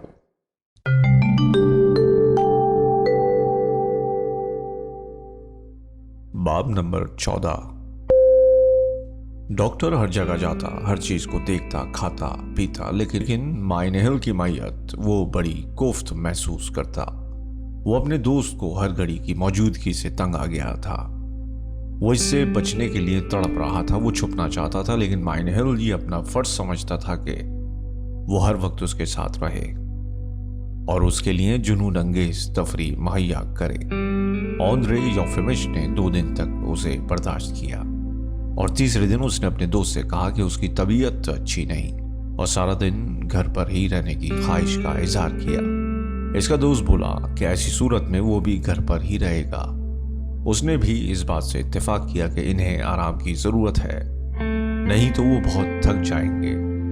डॉक्टर योफिमिच सोफे पर बैठ के कमरे की तरफ पीठ मोड़कर अपने दांत भींचकर अपने दोस्त की बातें सुनता रहा, जो बड़े इश्तियाक के साथ उसे ये बातें बता रहा था कि फ्रांस जल्द या बदे जर्मनी को कुचल कर रख देगा और मॉस्को लुटेरों से भरा पड़ा है। डॉक्टर योफिमिच जानता था कि उसका दिल धड़क रहा है और उसके कान में सरसराहट सी हो रही है, मगर वो इस कदर मुहज्जिब था कि वो अपने दोस्त से ये नहीं कह सकता था कि वो उसे तन्हा छोड़ दे या कम से कम बातें करना बंद कर दे। खुशकिस्मती से माइनहिल मुसलसल घर बैठे रहने से उकता गया और दोपहर के खाने के बाद सैर के लिए निकल गया। डॉक्टर योफिमिच ने खुद को तन्हा पाकर बहुत सुकून महसूस किया, इस बात का इदराक रखते हुए कि तुम कमरे में तन्हा हो, सोफे पर नीम दराज होना किस कदर मसरत अंगेज है। सच्ची मसरत का तन्हाई और उजलत के बगैर तसव्वुर भी नहीं किया जा सकता। मातूब और जन्नत से निकाले हुए फरिश्ते ने तन्हाई की आरजू में खुदा को धोखा दिया होगा, क्योंकि फरिश्तों को तन्हा नहीं रहने दिया जाता। डॉक्टर ऑन्द्रे योफिमिच इन बातों के बारे में सोचना चाहता था जिन्हें उसने अपनी उम्र के उन आखिरी अय्याम में देखा और सुना था, मगर माइनहिल उसके जहन से निकलता नहीं था। डॉक्टर इस्तराब के आलम में सोच रहा था, छुट्टी लेके महज दोस्ती और दरिया दिली की खातिर साथ आना, इस किस्म की दोस्ताना सरपरस्ती से कोई और चीज क्या बुरी होगी। वो मेहरबान, दरिया दिल और खुश मिजाज है, मगर कितना वबाले जान है, घिनौनी हद तक मगज चाटता है। वो भी उन लोगों की तरह है जो ऐसी कोई बात नहीं करते, जो दानिशमंदाना और अच्छी ना हो, लेकिन फिर भी वो तुम्हें ये एहसास दिलाते हैं कि वो किस कदर अहमक हैं। आने वाले दिनों में डॉक्टर ऑन्द्रे ने तबीयत की नासाजी का बहाना किया और कमरे के बाहर कदम न रखा। वो दीवार की तरफ मुंह करके लेटा रहा। जब वो अपनी गुफ्तगू से उसके ख्यालात का रुख मोड़ना चाहता, इसकी अदम मौजूदगी में वो आराम करता। वो खुद अपने आप पर भी बरहम था कि उसने ये सफर क्यों इख्तियार किया और वो अपने दोस्त के साथ क्यों आया, जो अब बढ़ चढ़कर बातें बनाने लगा था और जो दिन ब दिन ज्यादा बेतकल्लुफ होता जा रहा था और उसका जहन संजीदगी और गहरी बातें नहीं सोच सकता था। मैं आज से इस हकीकत से अजियत उठा रहा हूं जिसकी बात दिमत्रिच ने की थी।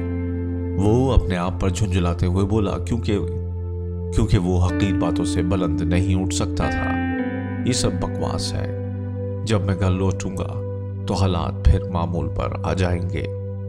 पीटर्सबर्ग में भी हालात बदस्तूर रहे। वो होटल के कमरे में दिन भर बंद रहता, सोफे पर लेटा रहता और सिर्फ बियर पीने के लिए उठता। माइनेल जिद कर रहा था कि इन्हें फौरन वॉर्सा पहुंचना चाहिए। मगर मेरे प्यारे दोस्त, मैं वॉर्सा क्यों जाऊं?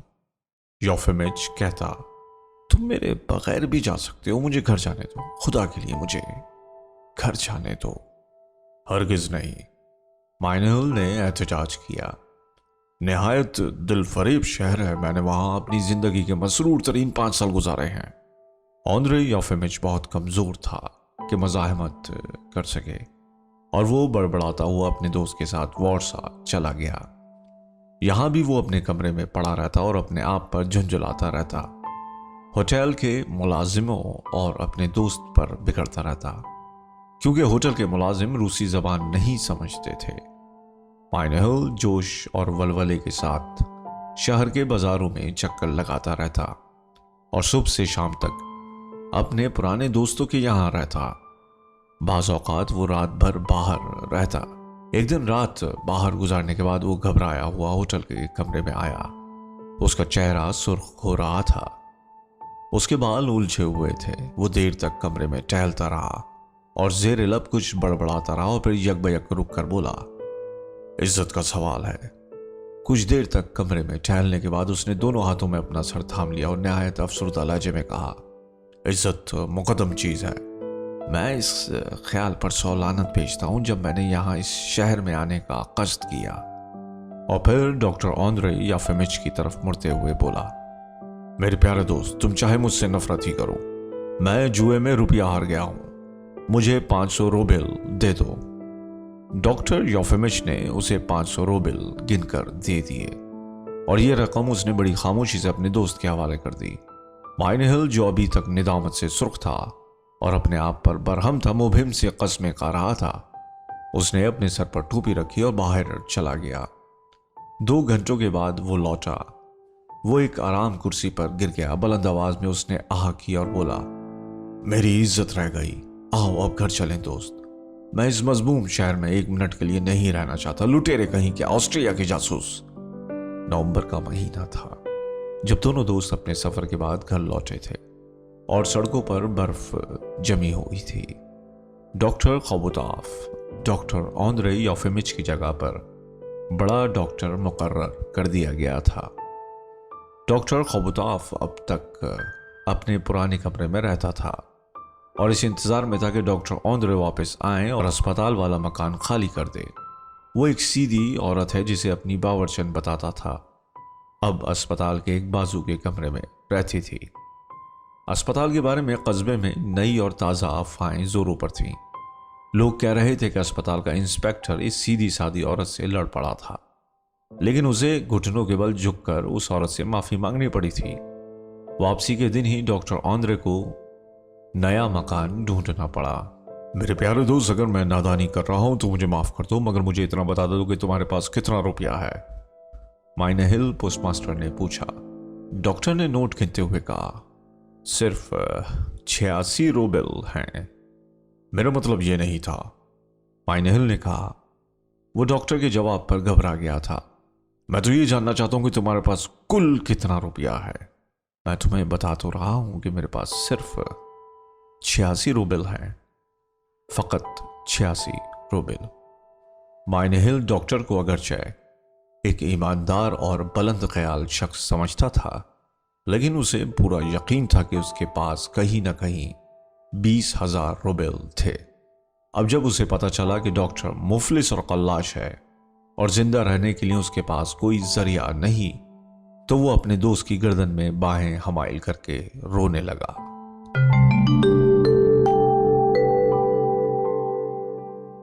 बाब नंबर 15। डॉक्टर ऑन्द्रे योफिमिच ने एक निचले दरमियाने तबके की औरत के घर में रिहाइश इख्तियार कर ली, जिसका नाम बेलूदा था। घर में सिर्फ 3 कमरे थे और एक किचन था।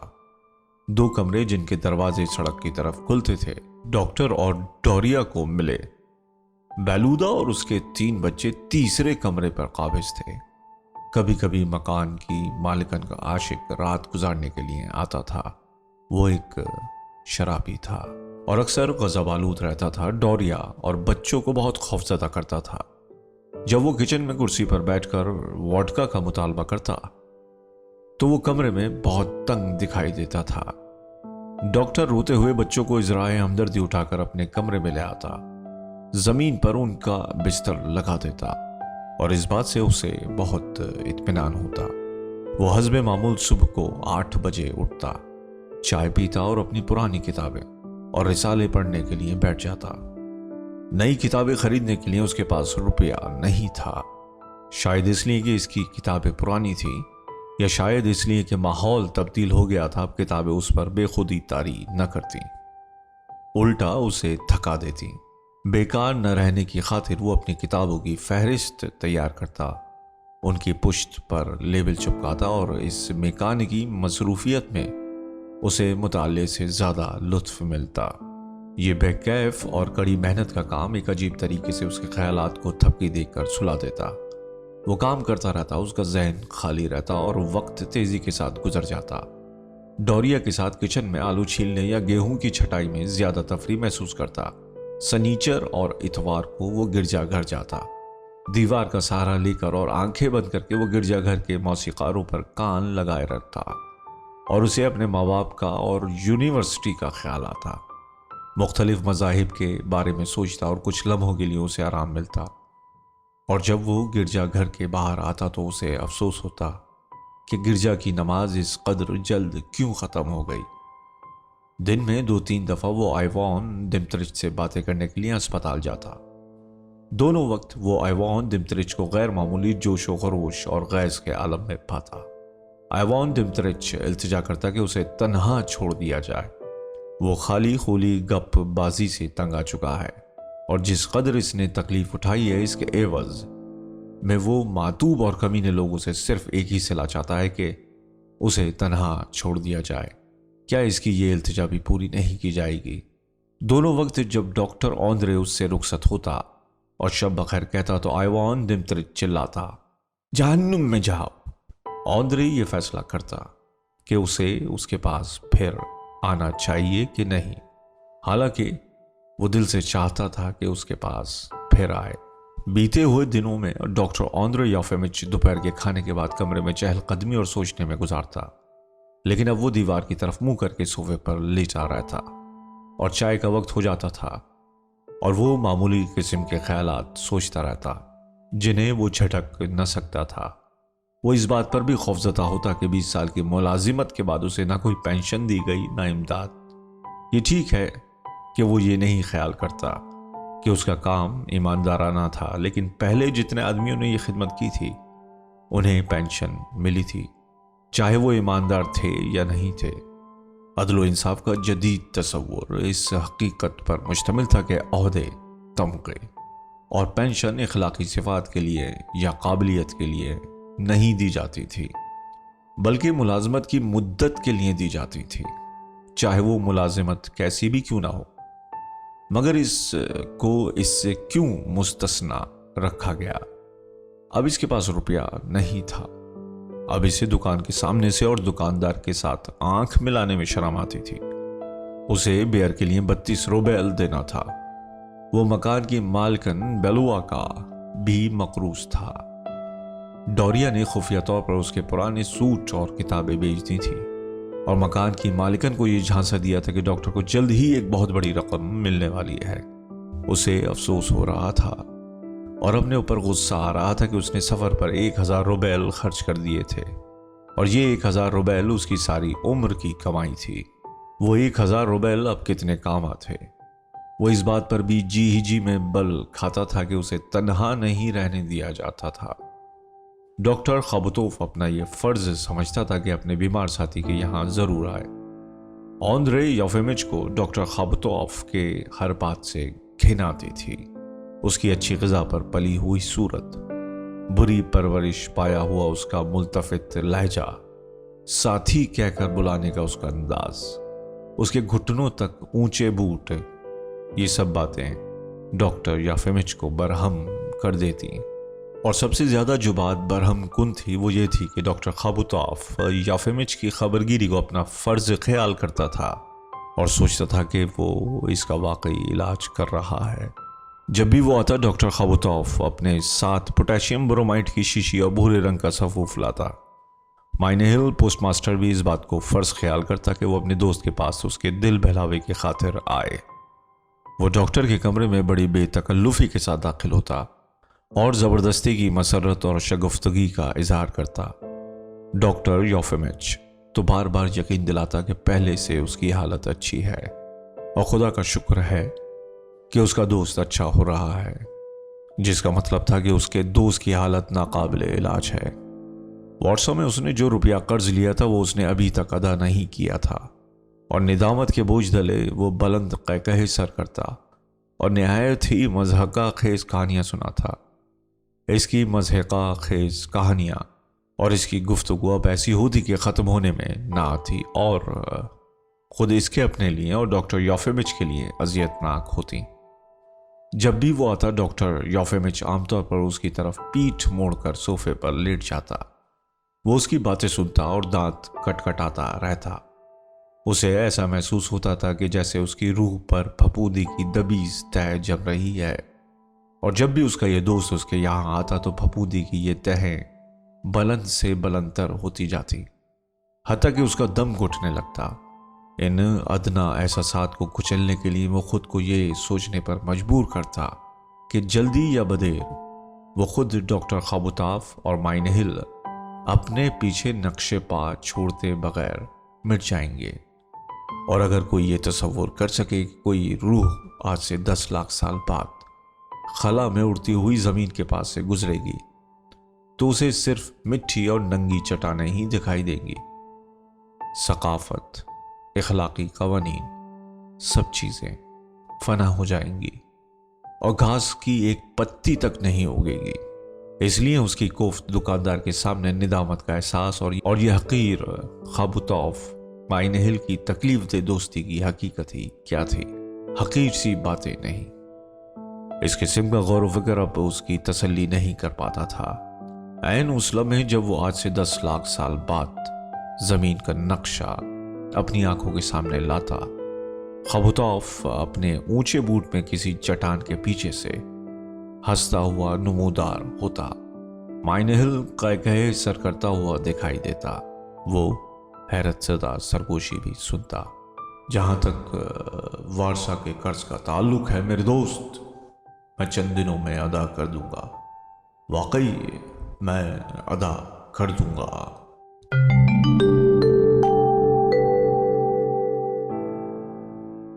बाब नंबर 16।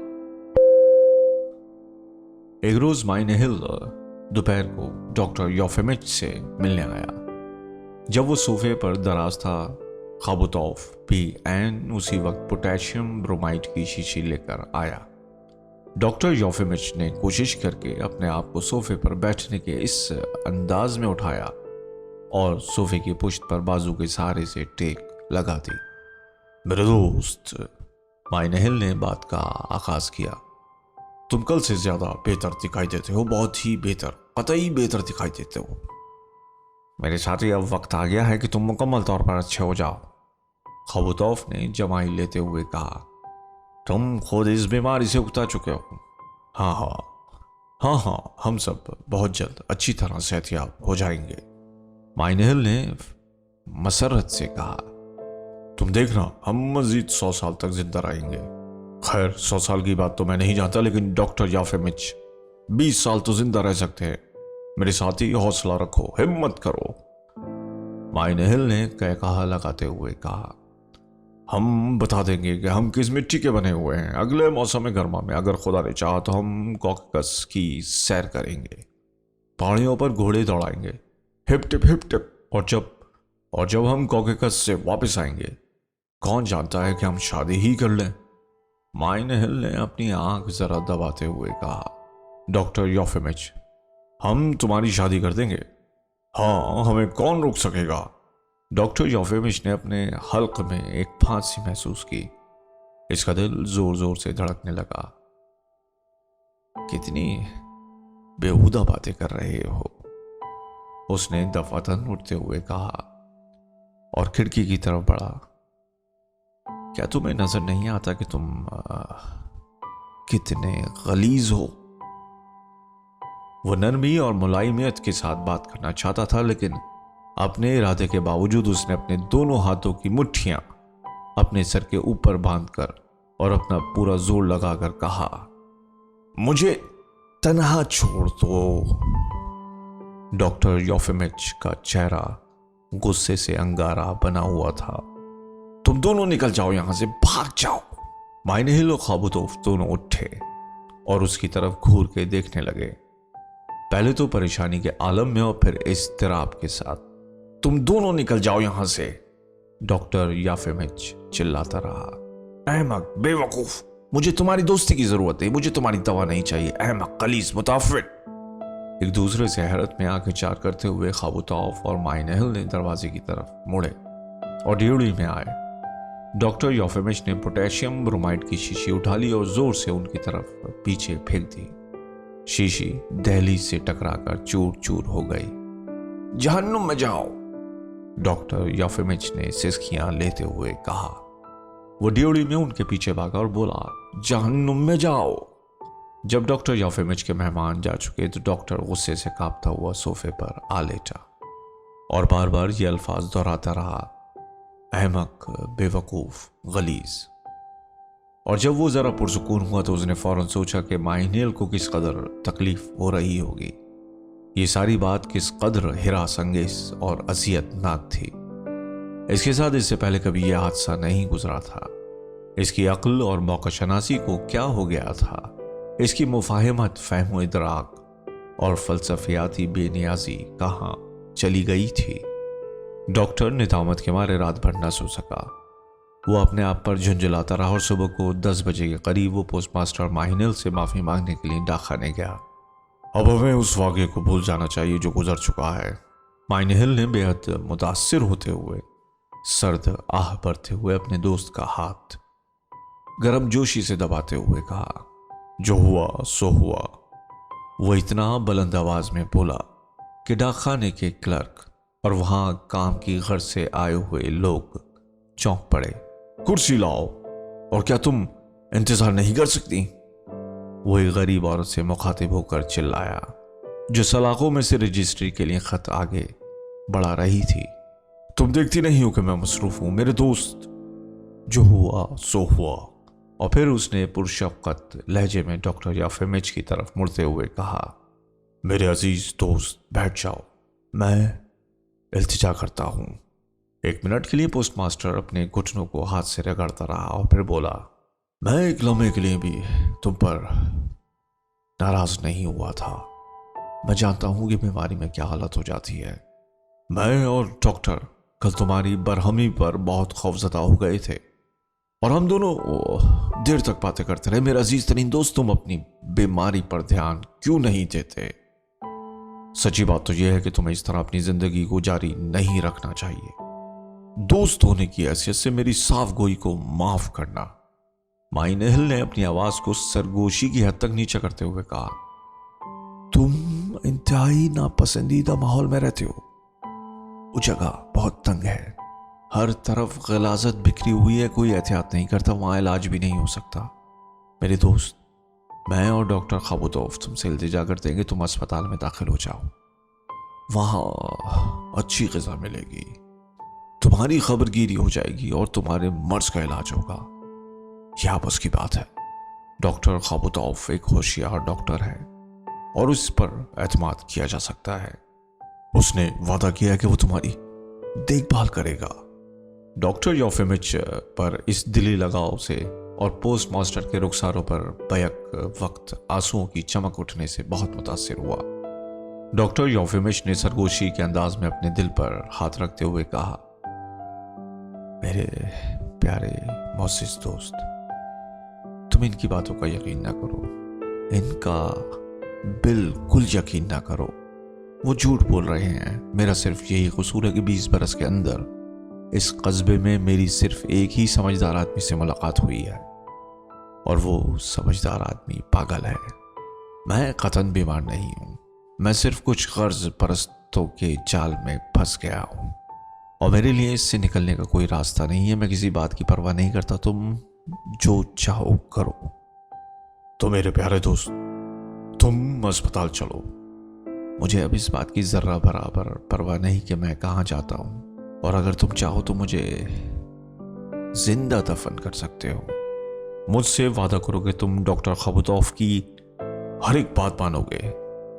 بہت اچھا, میں وعدہ کرتا ہوں, لیکن میں تمہیں ایک دفعہ اور بتا دینا چاہتا ہوں جناب کہ میں بدنیتوں کے چکر میں پھنس گیا ہوں, اور آج کے بعد ہر بات کہتا کہ میرے بہی خواہوں کی پرخلوص ہمدردی کا ترجمان میری تباہی کی طرف ہے. میں برباد ہو رہا ہوں, اور مجھ میں اتنا حوصلہ ہے کہ اسے سمجھ سکوں, جان سکوں.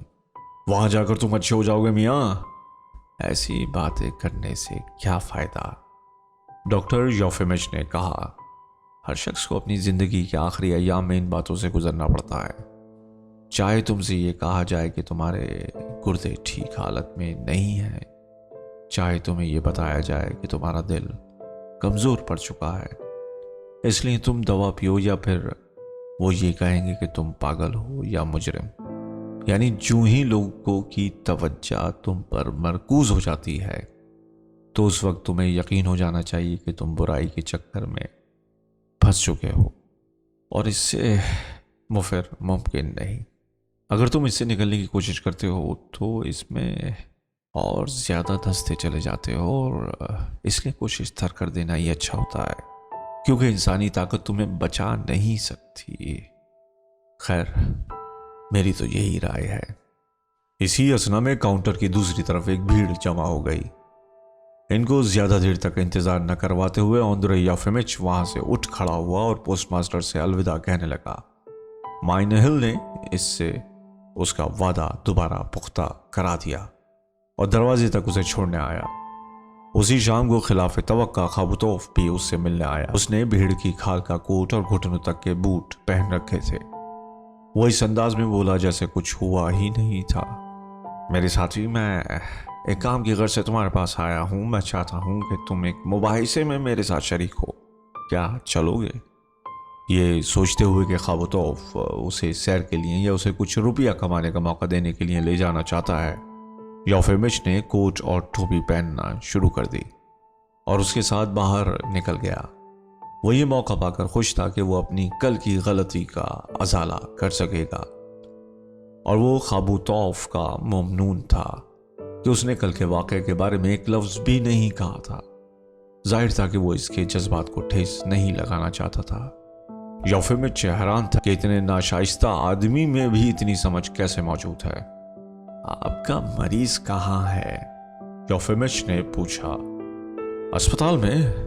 میں تو کئی دنوں سے اسے تمہیں دکھانے کی فکر میں تھا. ایک نہایت ہی پیچیدہ مریض ہے. وہ دونوں اسپتال کے احاطے میں داخل ہوئے اور اس سے عمارت کا چکر کاٹ کر وہ منسلکہ عمارت کی طرف بڑھے جہاں دماغی مریضوں کو رکھا جاتا تھا. وہ دونوں خاموش تھے. جب وہ منسلکہ عمارت میں پہنچے تو نکٹا حسب معمول اٹھ کر دونوں پاؤں جوڑ کر سلام کرنے کی غرض سے کھڑا ہو گیا. ان مریضوں میں سے ایک پھیپھڑے کے پیچیدہ مرض کا شکار ہے. خابودوف نے وارڈ میں قدم رکھتے ہوئے کہا. آپ میرا یہاں انتظار کیجیے, میں 1 منٹ میں آیا. मैं जरा अपना स्टेथोस्कोप ले आऊं। खबतोफ बाहर चला गया।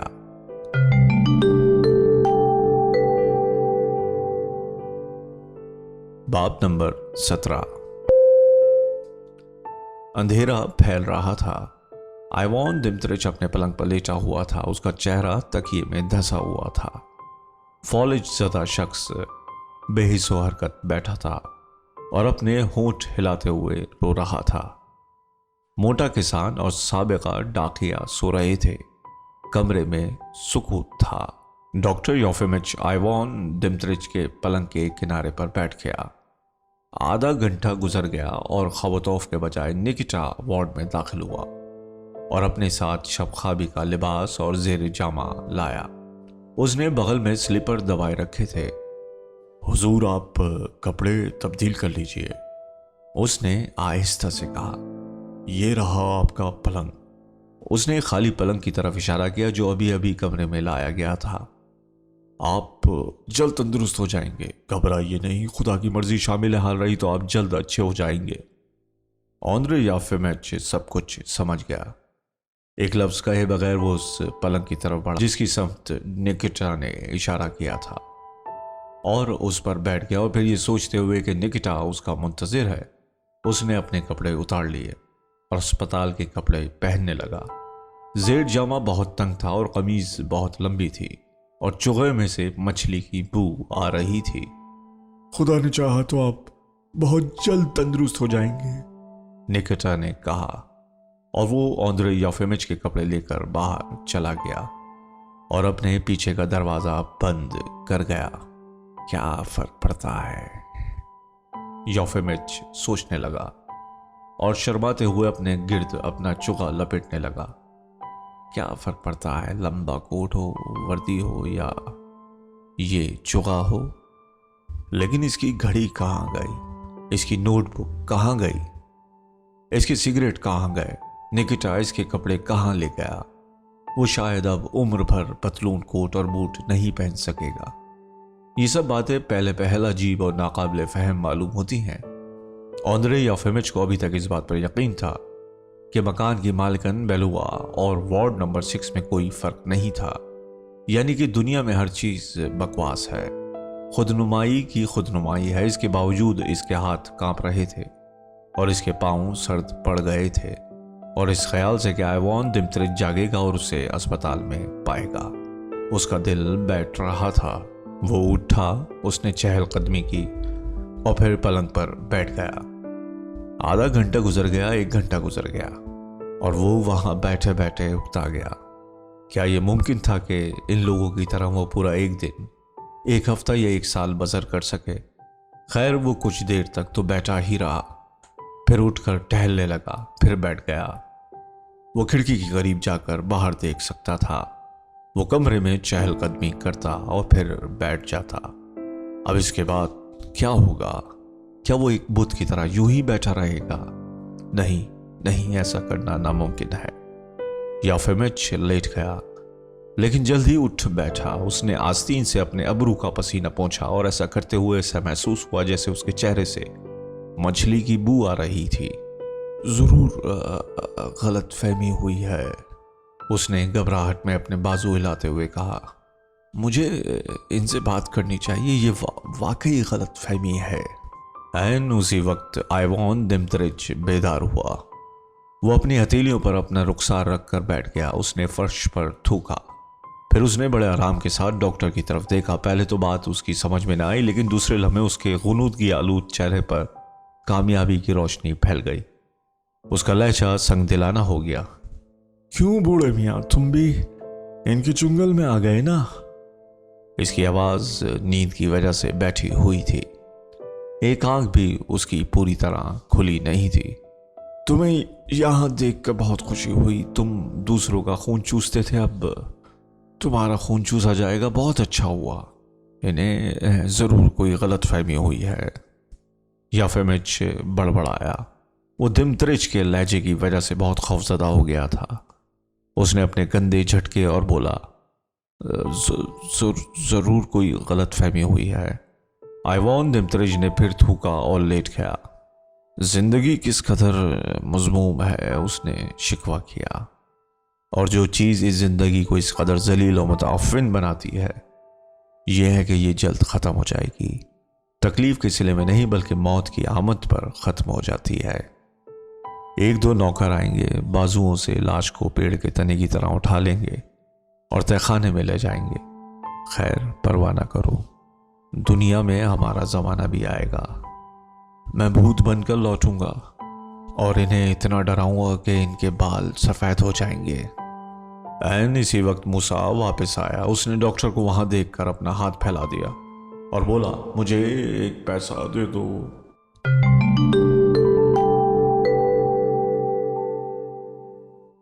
باب نمبر 18۔ ڈاکٹر یوفے میں چھوٹ کر کھڑکی تک گیا اور کھیت کی طرف دیکھنے لگا، اور اندھیرا پھیلتا جا رہا تھا اور دائیں طرف چاند بلند ہو رہا تھا، سرد اور قرمزی رنگ کا۔ اسپتال کی باڑ کے قریب ہی چند 100 فٹ کے فاصلے پر ایک بلند اور سفید عمارت تھی جو پتھروں کی دیواروں سے گھری ہوئی تھی۔ یہ جیل خانہ تھا۔ اچھا تو یہ ہے حقیقت، یوفیمچ نے سوچا اور وہ ڈر گیا۔ ہر چیز ہولناک تھی، چاند، جیل کی باڑ کے اوپر الٹی ٹھونکی ہوئی کیلیں، اور دور بھٹیوں میں آگ جلتی ہوئی دکھائی دے رہی تھی۔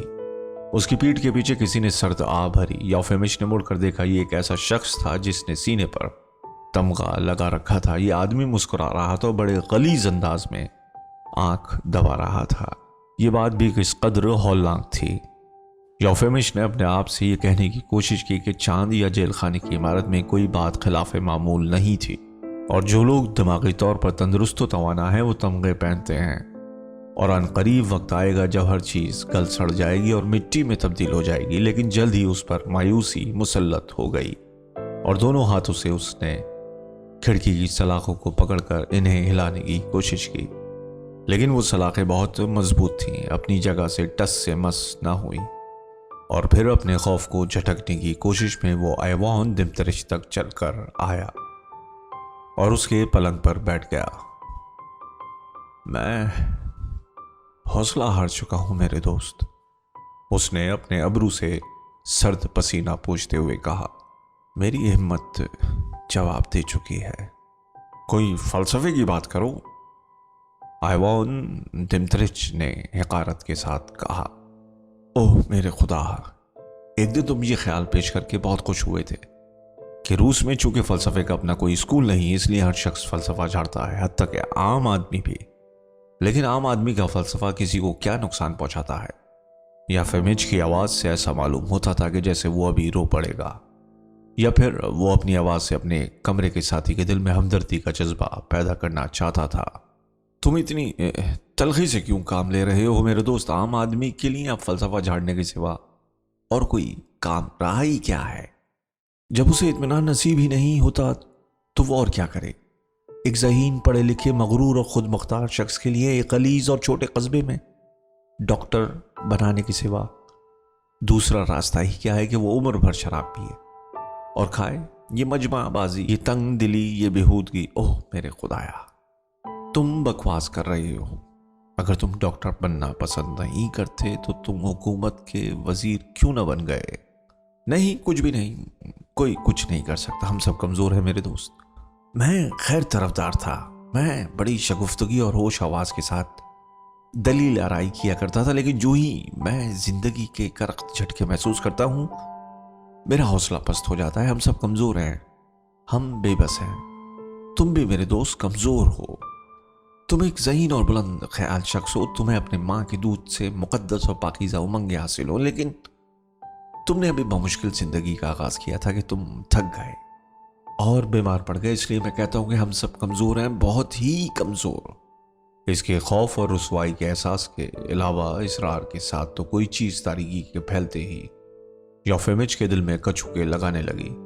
آخر کار اسے معلوم ہوا کہ یہ چیز بیئر اور سگریٹ کے لیے اس کی خواہش تھی۔ میں ایک لمحے کے لیے تمہیں چھوڑ کر جا رہا ہوں میرے دوست، اس نے کہا۔ میں ان سے کہتا ہوں کہ وہ ہمیں کوئی لیمپ دے دیں۔ میں تاریخی برداشت نہیں کر سکتا، قطعاً برداشت نہیں کر سکتا۔ योफिमिच दरवाजे तक गया और उसने दरवाजा खोल दिया, लेकिन जल्द ही निकिटा उछला और रास्ता रोककर खड़ा हो गया। तुम कहां जा रहे हो? ऐसी कोई बात नहीं होगी, जाओ और जाकर लेट जाओ। मैं सिर्फ चंद मिनटों के लिए बाहर जाना चाहता हूं, सिर्फ अहाते में ठहरने के लिए।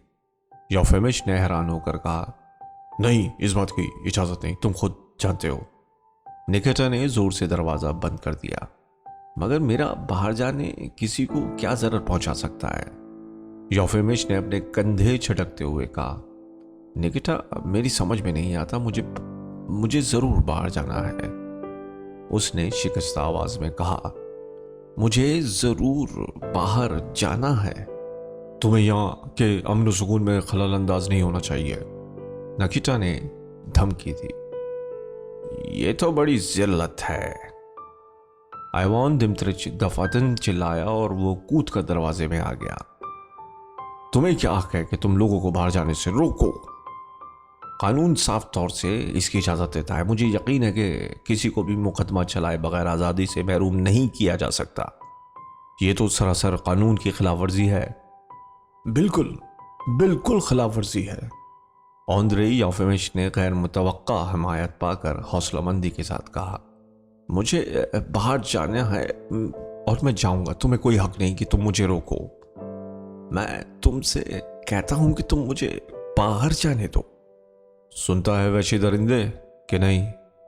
आइवान दिमित्रिच चिल्लाया और उसने दरवाजे पर मुक्के मारने शुरू कर दिए। दरवाजा खोलो, नहीं तो इसे मैं तोड़ दूंगा। दरवाजा खोलो, योफिमिच ने कांपते हुए कहा। मैं इसरार करता हूं कि दरवाजा खोलो। पीट से जाओ, तोड़ दो दरवाजा। निकिटा दरवाजे की दूसरी तरफ से चिल्लाया। दरवाजा नहीं खोलते तो खाबतोफ को बुला लाओ। उसे जाकर कहना कि मैंने उसे एक लम्हे के लिए बुलाया है। वो बिन बुलाए कल आएगा। वो हमें कभी बाहर नहीं जाने देगा, आइवान दिमित्रिच ने कहा। वो हमें यहां गलने चढ़ने के लिए छोड़ देंगे। ओह मेरे खुदा, क्या ये सच है कि दूसरी दुनिया में कोई जहन्नम नहीं और इन बदमाशों को माफ कर दिया जाएगा? इंसाफ कहां है? दरवाजा खोल दो, मेरा दम घुट रहा है। उसने बैठी हुई आवाज में दरवाजे पर अपना बोझ डालते हुए कहा। मैं इसके साथ अपना सर टकराऊंगा, कातिलो। निकिटा ने दरवाजा खोला और गुस्ताखी के साथ डॉक्टर योफिमिच को अपने घुटने और बाजुओं के सहारे अंदर धक्का दिया और फिर अपना बाजू लहराकर डॉक्टर योफिमिच के मुंह पर जोर से मुक्का मारा। एक नमकीन सी लहर डॉक्टर योफिमिच की रगोपै में दौड़ गई। वो पलंग की तरफ लुढ़कता हुआ चला गया। उसके मुंह में नमक का जायका था। साफ जाहिर था कि उसके मसूड़ों में से खून बह रहा था। उसने अपने बाजू लहराए जैसे डूबने से बचने के लिए उभरने की कोशिश कर रहा हो, लेकिन निकिटा ने उसी दौरान उसकी पीठ पर 2 ज़रबें और लगाई। आइवान दिमित्रिच जोर से चिल्लाया, अच्छा, तू इसे भी पीटता जा रहा था। फिर सुकूत तारी हो गया। चांद सलाखों में से अपनी जर्द किरणें फेंक रहा था और फर्श पर एक जाल का साया सा बन रहा था। हर चीज हौलनाक थी। डॉक्टर योफिमिच पलंग पर लेट गया था और वो सांस रोककर किसी चीज का मुंतजिर था। वो बहुत खौफजदा था कि कहीं एक और ज़रब न पड़े। उसे ऐसा मालूम होता था कि जैसे किसी ने दरांती निकालकर उसके जिस्म में घोंप दी थी और फिर उसके सीने और उसके मैदे में उसे छुरी की तरह फेर दिया था। दर्द और तकलीफ की शिद्दत से उसने तकिए में अपने दांत गाड़ दिए।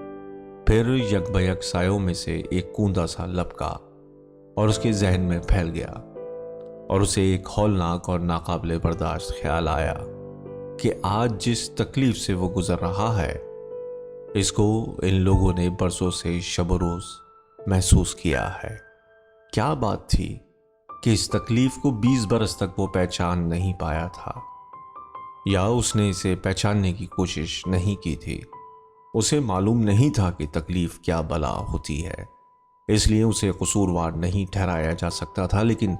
लेकिन इसका ज़मीर जो निकिटा की तरह गुस्ताख और सख्त गीर था, इसके रगो पै में झुरझुरी से पैदा कर रहा था। वो उठकर खड़ा हो गया। वो खुलकर रोना चाहता था, और वो निकिटा खाबतोव और सुपरिंटेंडेंट मेडिकल असिस्टेंट और फिर खुद को कत्ल कर देना चाहता था। लेकिन इसके लबू पर से कोई सदा न निकली और इसकी टांगों ने इसका साथ न दिया। वो सांस लेने के लिए रुका, उसने अपनी कमीज और चुका फाड़ दिया और बेहोश होकर पलंग पर गिर पड़ा।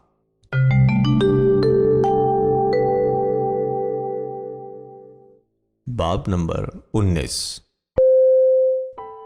योफेमिच जब दूसरे दिन सुबह को उठा तो उसके सर में सख्त दर्द था और उसके कान में सरसराहट हो रही थी। इसके बदन की हर हड्डी दुख रही थी। कल रात की इसकी कमजोरी की याद अब उसकी निदामत का बाइस नहीं रही थी। वो बुज़दिलों की तरह अमल कर रहा था। वो चांद से भी डर रहा था और इन ख्यालात और एहसासात का इज़हार कर रहा था जिनके बारे में उसे शुबा हुआ था कि वो उसके अंदर मौजूद है। मिसाल के तौर पर वो आम आदमी को फलसफा झाड़ने के हक देने के बारे में बेइत्मीनानी, लेकिन अब उसे किसी बात की परवाह नहीं रही थी। उसने न कुछ खाया न पिया और वो अपने पलंग पर बेहिस्सो हरकत और खामोश लेटा रहा। मुझे अब किसी बात की परवाह नहीं, वो सोच रहा था। अगर उन्होंने मुझसे कोई सवाल किया तो मैं जवाब तक नहीं दूंगा। दोपहर को खाने के बाद पोस्टमास्टर माइनेहिल उसे देखने के लिए आया। वो अपने साथ चाय की पुड़िया और कुछ मिठाई लाया। डोरिया भी उसे देखने आई और उसके पलंग के करीब 1 घंटे तक बैठी रही। इसके चेहरे पर इंतहाई गम और अलम के आसार थे। डॉक्टर खाबतोव भी उससे मिलने आया। वो उसके लिए पोटेशियम ब्रोमाइड की शीशी लाया और उसने निकिटा से कहा कि वो किसी चीज से वार्ड को अच्छी तरह धोए। शाम को योफेमिच मिर्गी के दौरे की वजह से मर गया। पहले उसे बुखार किसी सर्दी महसूस हुई और फिर उसे मतली हुई। उसे ऐसा मालूम हुआ कि कोई बदबूदार चीज उसके जिस्म में फैल रही है।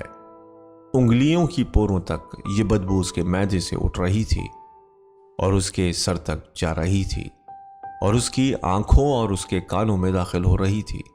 इसकी आंखों के सामने हर चीज सब्ज पड़ चुकी थी और योफेमिच ने देखा कि अंजाम करीब है और उसे याद आया कि दिमतरिच और उसके जैसे करोड़ों आदमी अबदियत और दुआम में एतकाद रखते हैं। फर्ज करो कि ऐसी कोई चीज होती है, लेकिन दुआम के लिए उसके दिल में कोई ख्वाहिश नहीं थी। परसों वो रेंडियर्स के जिस गले के बारे में पढ़ रहा था वो उसकी आंखों के सामने गुजर गया।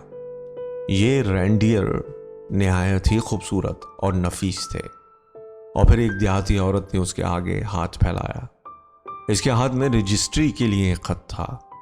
पोस्ट मास्टर माइनेहिल ने कुछ कहा, फिर हर चीज गायब हो गई और ऑन्द्रे योफेमिच हमेशा के लिए गुम हो गया। 2 नौकर आए और उन्होंने उसे बाजुओं और टांगों से पकड़कर उठाया और उसे गिरजाघर ले गए। वहां वो मेज पर पड़ा रहा। उसकी आंखें खुली थीं और रात को चांद उस पर चमकता रहा। दूसरे दिन सुबह को सर्जी सिरगेफिच आया और स्लेब के सामने रहमंगेज लहजे में दुआ मांगता रहा और अपने साबिक अफसर आला की इसने आंखें बंद कर दी। 2 दिन के बाद डॉक्टर ऑन्द्रे योफेमिच को दफना दिया गया।